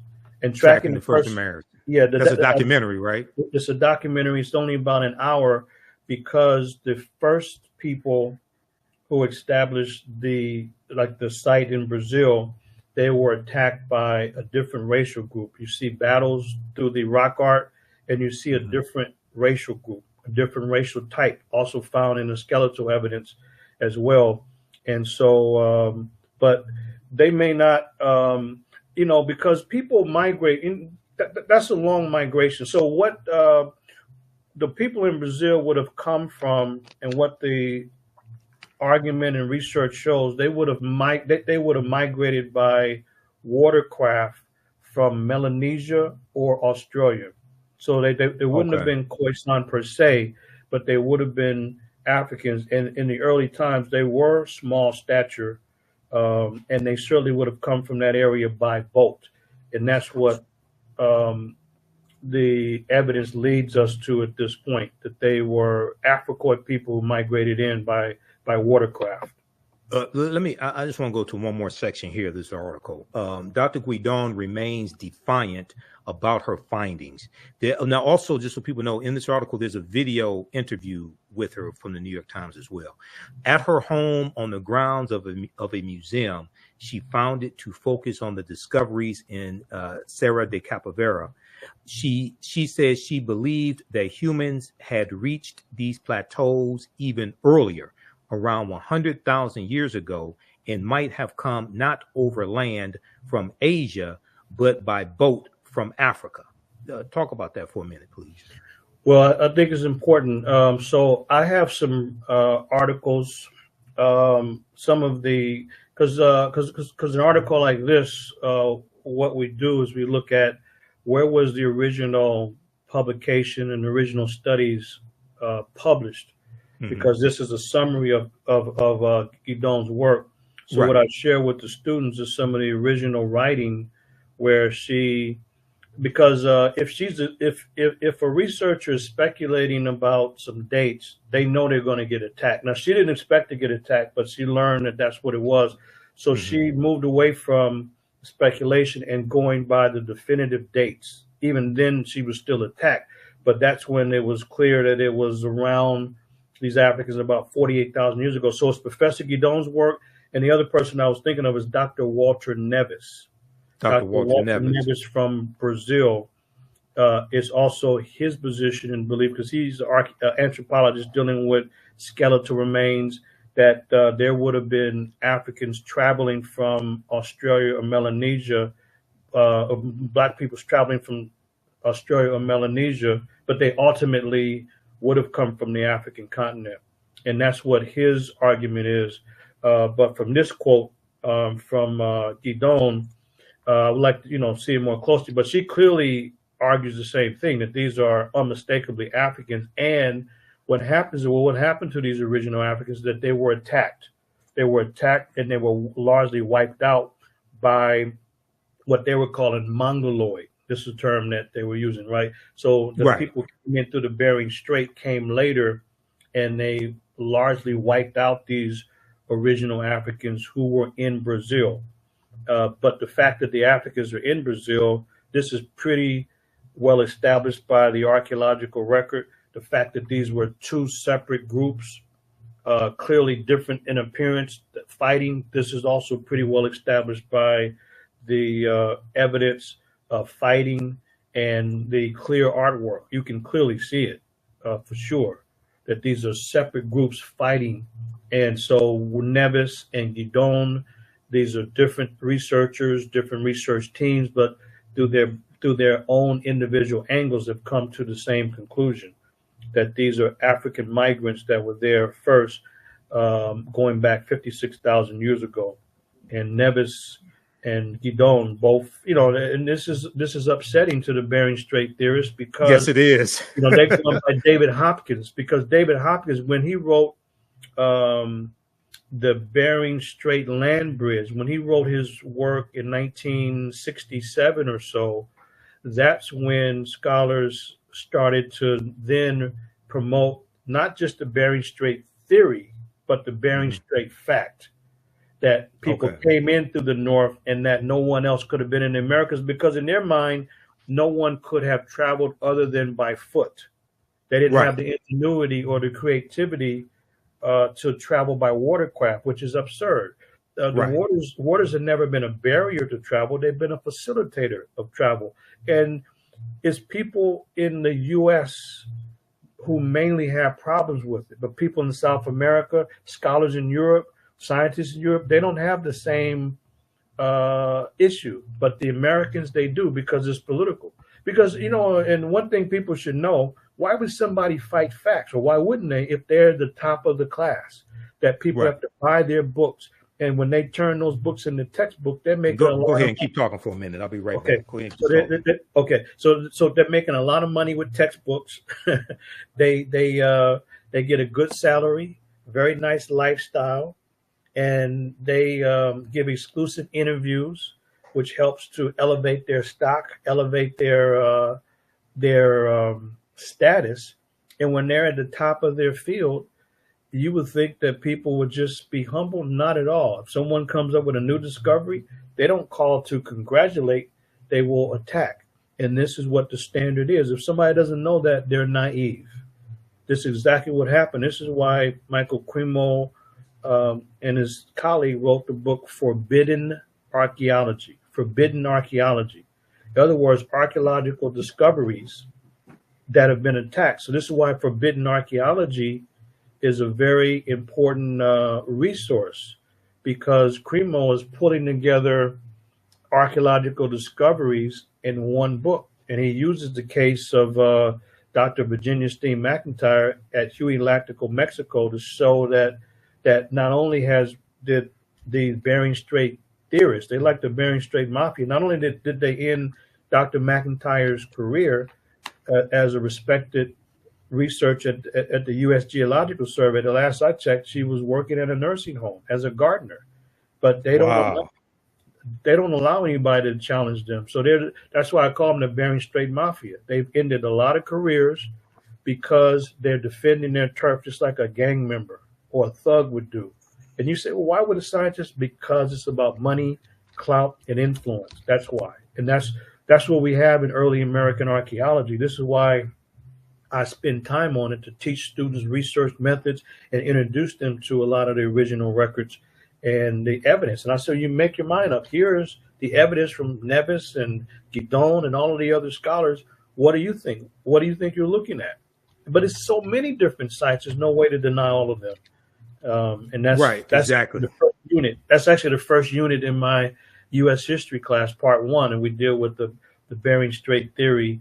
And then by the time we finished the Bering Strait theory, meaning people migrated from the north, from Asia into North America, and became the first inhabitants of the Americas about 14 to 15,000 years ago. That's what the theory is.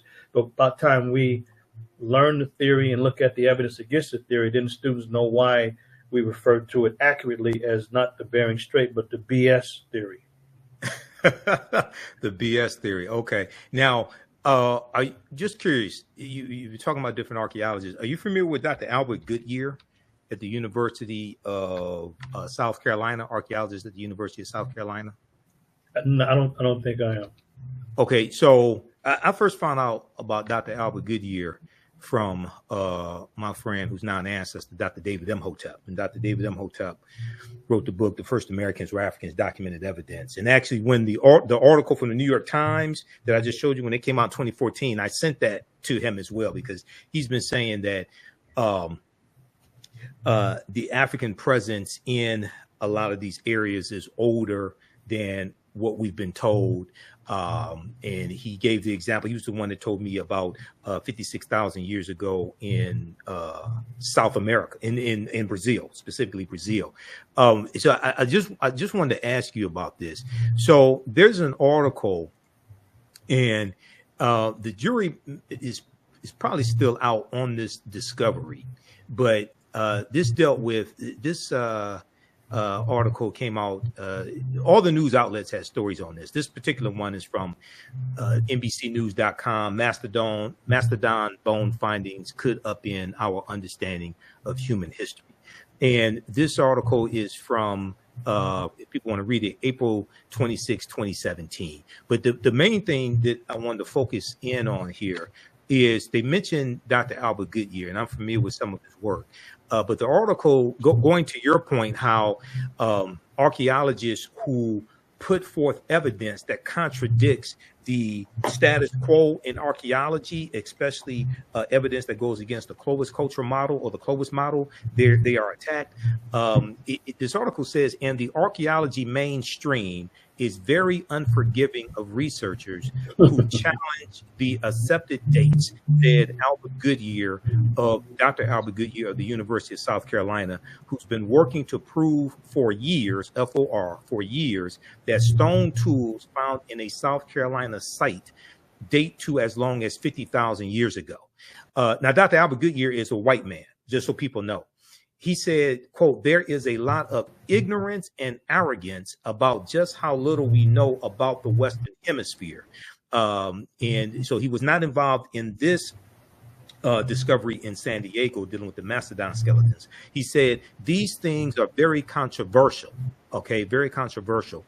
But he did say the discovery in San Diego is compelling.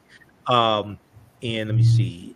Now, okay, so just go ahead and comment on that. And the reason why I wanted to bring that up is because the discovery that he made in Allendale County, South Carolina in 2004, he and his team said they found 13 different types of evidence documenting a presence of humans here in this land. So it'd be the South Carolina, Georgia area.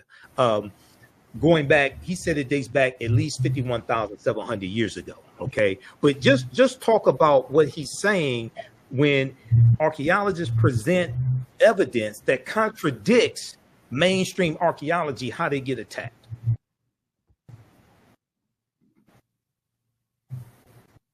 Can you hear me? Thank you. It's kind of in and out, but yeah.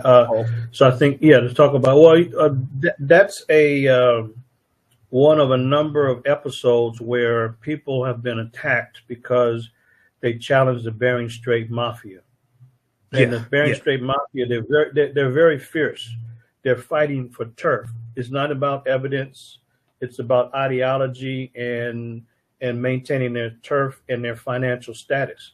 Because like when people have textbooks, they make a lot of money, and students are the victims of it. That's why there's a movement for zero textbook costs, or ZTC. Wow. And so that's big. And so like on our website, for example, for our classes at Contra Costa College, there's a symbol now, whether or not you have a zero textbook costs, because that's the position now to protect students from this high pricing of textbook.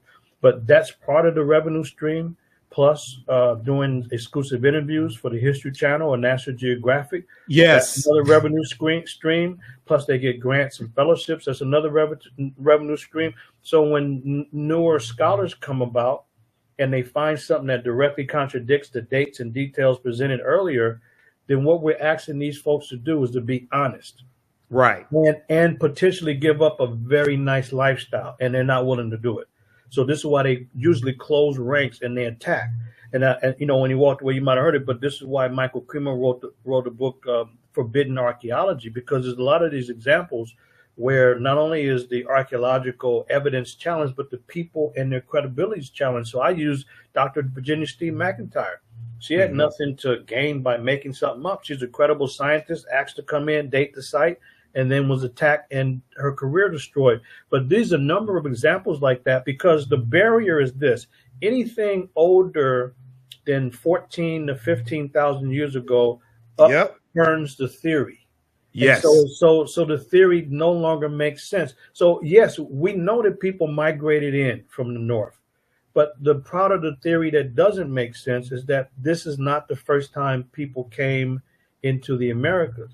That's the part that breaks down. Yes, we know they migrated in, but there were people already in the Americas. So that example that you're referring to from South Carolina is one of many, many examples throughout North America, Central America, South America, that flat out and directly contradicts this position. You know, like the footprints at Puebla, Mexico.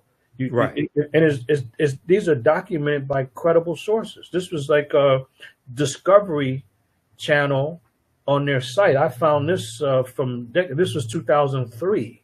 I think it's 2003. So it's been 2 decades. And Page and Ferrata, 1986. Monteverdi, Chile, this was 1998, reported in the New York Times. You know, so even in mainstream press. So this is what happens. People promote dates. There's a skull in Del Mar. Once people promote dates, they're going to get attacked. So the question is, do you stand by your evidence? Most times people adjust. They lower the dates to make it closer to the 13, 14, 15,000-year-old Clovis barrier, so that they can keep their career. That's what most of them do. It's a career move. It's not about evidence. It's about saving my behind so I can keep a job type of position. That's what they do. McIntyre didn't do that. She stood on the evidence, and people around her ran away because they didn't want to have their careers destroyed. So there's so many examples, and people are not willing to give it up because they're defending their turf like a vicious gang member would do. But they're operating in the academic arena, and that's what makes it more troubling, because without thought, people think, oh, yeah, well, scientists are honest. No, the scientists are the ones who are the leading distorters of historical evidence and data. That's what they're about, including Samuel Morton and the rest of these folks who are creating wild ideas about human remains. So that example, brother, is one of a number of them that should be known about. Right. I just want to give this source here, and then we're going to wrap up with your book, and you can tell people again how to get your book. So this was an article. I learned about Dr. Albert Goodyear from Dr. David Imhotep. Everybody can go read this article. This is from ScienceDaily.com, and there were other articles when this came out. This article came out November 18th, 2004. Called New Evidence Puts Man in North America 50,000 Years Ago. Here's a picture of Dr. Albert Goodyear. Like I said, he's a white man. And this if this is true, this puts an African presence in North America 50,000 years ago. But this is the discovery that he and his team made in South Carolina. And he has been attacked. And I quoted him in that article from 2017. He has been attacked, and the establishment archaeologists are trying to disprove his discovery. And the reason why is, if they have to admit that there were people here before the Clovis culture in New Mexico, people are going to find out that these were African people. If you have evidence that the first people in this land that we call the United States of America, or what some Native Americans call Turtle Island, were African people, game over. Because the consciousness of African people will be transformed overnight. because we're largely taught that we first came to this land conquered by Europeans, shackled and chained. Okay, when we learn that this was our land stolen from us, you're going to have a seismic shift in the consciousness, and the establishment archaeologists and white supremacy in general can't let that happen. Go ahead and wrap up with your book. Yeah, well, the thing I would add from a research methods point of view is that to all of the articles, it's incumbent for the primary researcher to go to the original study, because when the articles come out, that alerts the public about a new discovery.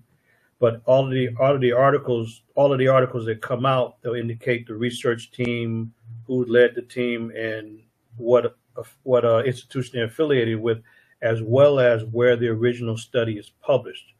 Right. So that's where it really is important to go to the original study and then examine the evidence, because that's where the attacks take place, not necessarily the newspaper or journal article that comes up, a newspaper article, but the actual study, and does the evidence prove what it attacking is the study. Attacking the study, right? Yes. So the study has to be examined, and when the study is examined, either it holds up or it doesn't hold up. But the articles are important because they alert us to the study that's come out in a professional journal, and then we examine the evidence. And honestly, sometimes they hold up, sometimes they don't. But the bottom line is, the mainstream, their position is none of it's going to hold up because it would upset and overturn their position. So they're attacking the study because it is outside of the boundaries and the historical time frame that they've already presented. So what it is? It's like this: is that when you're looking at early American settlements, or when American, I don't mean the U.S., but the early settlements in the Americas, it's like a puzzle. And when you're finding pieces here and there, you get an idea of what you have. And people are familiar with a jigsaw puzzle. You don't need to have every piece to understand the puzzle. So what happens is that when these people, the mainstream, the BS theorists, they want people to think that there's a shorter time period and people came from Asia first, but that's not what the evidence says. That's not correct at all. People were here much longer than that. So they're looking for anything that fits their theory. So when someone comes up with evidence far older than what is being claimed, then instead of saying, well, wait a minute, maybe we have the whole jigsaw puzzle as configured wrong because this piece does not fit in at all. So rather than saying, well, let's reconsider the layout of the puzzle because this is clearly a piece of the puzzle and it doesn't fit, they don't do that. They throw out the piece and try to find something to fit the fake and phony puzzle that they put together in the first place. It's an a priori assumption. It's a prior assumption that doesn't fit the evidence, and that's what we deal with. So that's why it's really incumbent of going directly to the study to see, because there's been some claims that have been challenged, and probably rightfully so, but there's a whole body of them that are absolutely credible, that cannot be overturned, that can't be credibly challenged, but the Bering Strait theorists somehow do challenge it, and so that they can reach the conclusion that they know better, and therefore let me keep my prominent lifestyle and my prominent name out there because we got there first and we know better than anybody else, and that's pretty much what happens. So it's always amazing. And this is what I really train people in terms of the research methods, is that we go directly to the source, we examine the evidence, because if you're doing primary research, you're doing original research, but you do have to rely on the work of others, but there has to be a critical assessment of it. And by the way, in the world of archaeology or early African studies or early American studies, if somebody's claiming a discovery, and this is what I share in my book, the whole first section of the book is about research methods. In the introduction, it's got to be two things that have to be established. If someone claims that they made a discovery, it's two things, and I have this laid out methodically in the book. Number one, you have to show in situ photographs. In situ photographs means they're photographs in the situation in which you claim to have found the artifact or the human remains. So you can't just take a artifact, for example, and say is old, and then you clean it up and then you put it against a wall for a nice background and claim and tell us that this came from this site. We don't know that. We weren't Right. there. That's not good enough. You can't clean it up and then dust off all of the dirt and put it up. We want to see the photographs of which you claim to found it in that situation. It's called in situ photograph, a series of them. And also there has to be a detailed written report as well to explain Right. all these details. And now with photography and video, that's another requirement. And without that, we don't trust what anybody is claiming as some major discovery because we don't know, we weren't there. So this is the standards in the scientific community. And so people will either present this in a scholarly journal, their findings, or they will present it at a professional gathering of experts in that particular field. Those are the two ways. Either you have it at a professional annual gathering, or you present it in a refereed or a scholarly journal. And then we make our assessment and our examination of the credibility of the evidence. And usually there's an a priori assumption that it ain't credible because it's older than what we've ever discovered. And matter of fact, you know what they told Professor Guinon? You could not have discovered it because we didn't discover it. What kind of position is that? Yeah, it's a white supremacist position. That's what we're dealing with. All right, let's go ahead and tell people once again the name of your book and how they can get it. Okay, I appreciate that. So my book is a history of African civilizations, and it grew out of my work at Contra Costa College. It's a small part of what I teach there, but it's a second revised edition. It's only $29.95. It's some of my field research in various countries over the last 3 decades, and it moves through the survey of the civilizations on the African continent, and also a little influence, a little focus on the influence of the Moors in Spain, as well as the African original presence and influence in the Americas before slavery, before Columbus, even before Christ. So the main thing is to really put African civilizations on the map and to talk about Africa without having to deal with slavery and colonialism and when Africa was derailed. The book is not focusing on that. That's a whole other story. We're focusing on Africa at the apex of human achievement, and so that's my book. So, and it's also useful in the classroom or in the homeschool. If people are teaching at home or just want to learn at home and build your library, the book is useful in all of those scenarios. His website is advancingtheresearch.org, advancingtheresearch.org. Get Professor Manu Ampim's latest book, A History of African Civilizations. This is the second revised edition.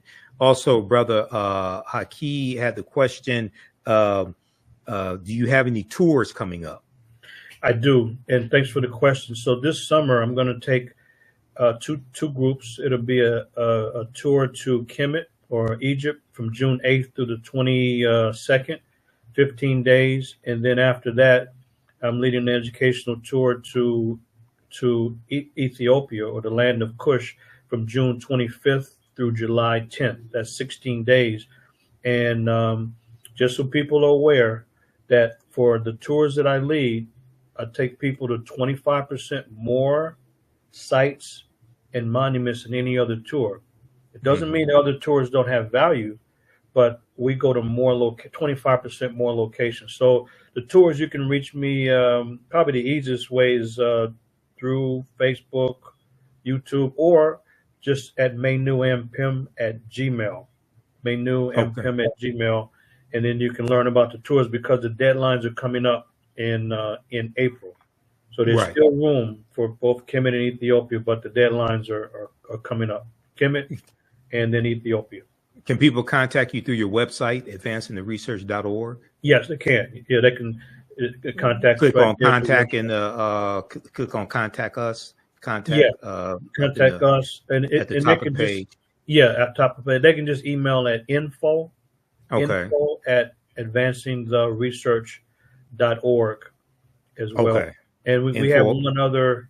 Next weekend we'll have one other last session about the educational tours to Kemet and Ethiopia.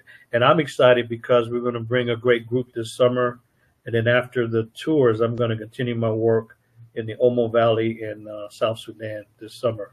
But please join us, folks. And I'll say one thing. Sometimes people say, well, sometimes they'll say, well, do you go every year? No such thing as every year, because you never know. Like, for example, COVID disrupted travel, and so did the Egyptian revolution, or what they call the Arab Spring in 2011. It disrupted. So twice in a decade, we had situations where no one can travel to the area. So you never really know. But we're going this year. So check it out and come learn. Yeah, come learn, have a good time.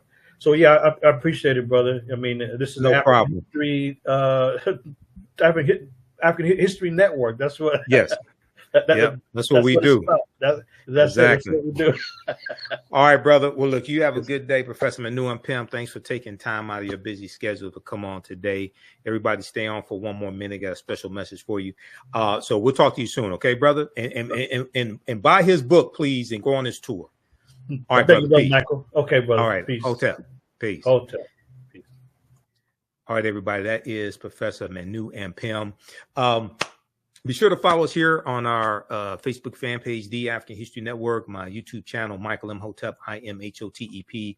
Follow us on our social media platforms as well, on Twitter and Instagram. We have the information here on the homepage of our website, AfricanHistoryNetwork.com. You can also register for the 10-week online history course that I teach, where we deal with thousands of years of history and what leads up to the transatlantic slave trade taking place. This is a class that I created the curriculum. I've been teaching it since 2017, on and off. Ancient Kemet, the Moors, and the Ma'afa, understanding the transatlantic slave trade, what they didn't teach you in school. So the class is discounted to $60. We're going to do about 12 class sessions, including the first session, which was the overview. We have the class lesson plan here for all 10 or 11 class sessions as well. So you can see the type of content that we cover. You can download the class lesson plans here as well. So we deal with thousands of years of history and what leads up to the transatlantic slave trade taking place. We look at some ancient African civilizations, not just ancient Kemet, but also Kush, Ethiopia. We look at Great Zimbabwe. We look at Hannibal Barca and Carthage. We talk about the African Moors as well. We have a preview of the class here also. So you can register for it. Click right here to register for the class. We do the sessions live. All the sessions are archived and recorded, so you can go back and watch it anytime. So a year from now, 2 years from now, you have full access. You can go back and watch the entire course, okay? Our next classes are Saturday, April 6th, Saturday, April 13th, April 20th, April 27th, 2024. And we do the classes usually 2 p.m. to 5 p.m. Eastern Standard Time. We may have one last class session after April 27th. We have to see how much we can cover, okay? But as soon as you register, you can start watching the content. And we're going to post the link right here, so you can start watching it right now as soon as you register for the class. The content is PG-13, so you can use this with your children. There are 80 to 100 articles that we reference in the class. There's like 15 books. You don't have to buy any books to follow along in class. And we talk about this here in the lesson plan. Okay, we can't start studying our history and slavery. Even when we study the transatlantic slave trade, which is important, we can't start in 1619 or the 1440s. When the Portuguese get involved, we have to deal with hundreds of years, deal with the 800-year occupation of Europe by the Africans known as the Moors, also deal with some of the history of the Khoisan, who go all around the world. There are 200 slides, over 200 slides that I put together in our PowerPoint presentation that we'll look at. There are 80 to 100 articles that we'll reference. So I picked out the articles. There are 15 books that we reference. So we show you excerpts of the book on the screen. You don't have to buy any of the books if you don't want to. They're good for your library if you want to. Also, we'll look at excerpts of interviews that I've done with some of our scholars, like Professor James Small, Professor Kabahai Kamene, Anthony Browder, Tony Browder, who wrote Nile Valley Contributions to Civilization, and Egypt on the Potomac. We use those two books. Those are two of the books we use in the class. Also, we'll look at excerpts of interviews that I've done with Runoko Rashidi and some other scholars also. Okay, so we do the sessions live. All the sessions are recorded. You can go back and watch it anytime. All right. That's Ancient Kemet, the Moors, and the Ma'afa, Understanding the Transatlantic Slave Trade, what they didn't teach you in school. If you want to support the African History Network, another way you can do so through, now this is the show I did deconstructing Candace Owens, the lies she was telling on the Breakfast Club. This is part 1 of the fact check. This was 2.5 hours. And we got into some deep history. I provided sources dispelling a lot of the nonsense she was talking about. Part 2, we're going to do that on Sunday, April 7th. It'll be 8 p.m. Eastern Standard Time here on the African History Network show, because we're going to get into the lies that she was talking, saying that Donald Trump would be better for America. Donald Trump is better for Black people, things like this. We can go through and point by point dispel all that nonsense she was talking about. Listen to the African History Network show Sundays, 9 p.m. Eastern Standard Time on Facebook and YouTube. We're listen to the podcast also. It's a podcast from search for the African History Network show, or click right here, the link for podcast. Then we have our Cash App and PayPal information here. $, the AHN show through Cash App, $, the AHN show through Cash App, also through PayPal, paypal.me/the AHN show. This helps us keep doing the research, stay on the air, pay some of the bills, finance the research, finance the broadcast, etc. Pay for these services that I have to use to do these broadcasts and run the African History Network. This is our official Cash App account, $, the AHN show, SHOW. When you go to the, say, Michael, these other ones here, and it's like 5 fake African History Network Cash App accounts I've identified that they're stealing money from us. You can click here on our link. It shows our QR code. So this is our Cash App account, and we have the link here for PayPal as well. Okay. And lastly, we have a bundle pack where you get 15 of my lectures in digital download format. That is African History Awakens the African Mind from Mental Death. African History Awakens the African Mind from Mental Death. We have it in digital download format, so you can download the videos and keep them. This is at our website, AfricanHistoryNetwork.com. This is on sale, half off is on sale, $75. It's 15 of my lectures, including my lectures dealing with the film Black Panther and dealing with the African cultural influences in Black Panther and how the film Black Panther relates to African history, culture, language, spiritual systems. We have lectures dealing with that I've done dealing with Malcolm X, the distortion of the legacy of Dr. Martin Luther King Jr., six principles of political self-defense, because I'm also a national political commentator. A lot of people see me every Friday on Roland Martin Unfiltered. I've been on Roland's show pretty much every Friday since October 2020. So I'm not just a historian. I'm a national political commentator, radio show host, lecturer, etc., researcher. I taught entrepreneurship for 7 years. My degree's in business administration from Wayne State University.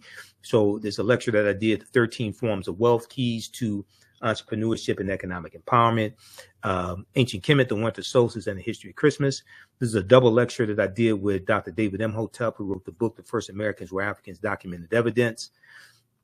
So we did this double lecture here in Detroit a few years ago. Redistributing the Pain, How African Americans Fought Back with Economic Boycotts.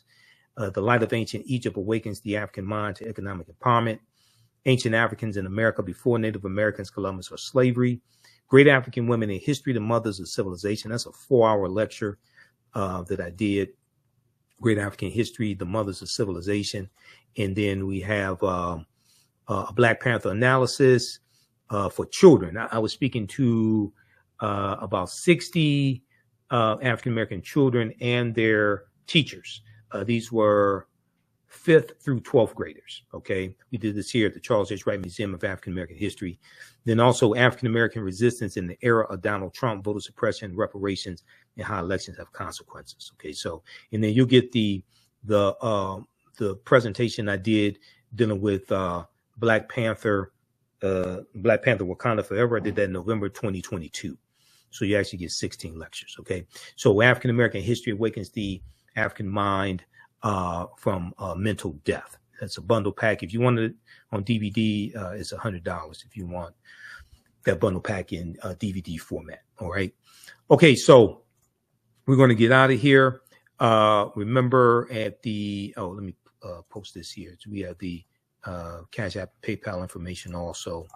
Hopefully you learned a lot today. Give us a thumbs up, give us a heart, give us a like on this broadcast. You can go back and rewatch this as well, and watch the show that I did with Candace Owens. Also, we have the broadcast that I did dealing with the history of Easter, Easter origins, pagan traditions, and then African Americans and the Exodus. You can watch that also. That's streaming on our social media platforms as well, Facebook and YouTube. Okay.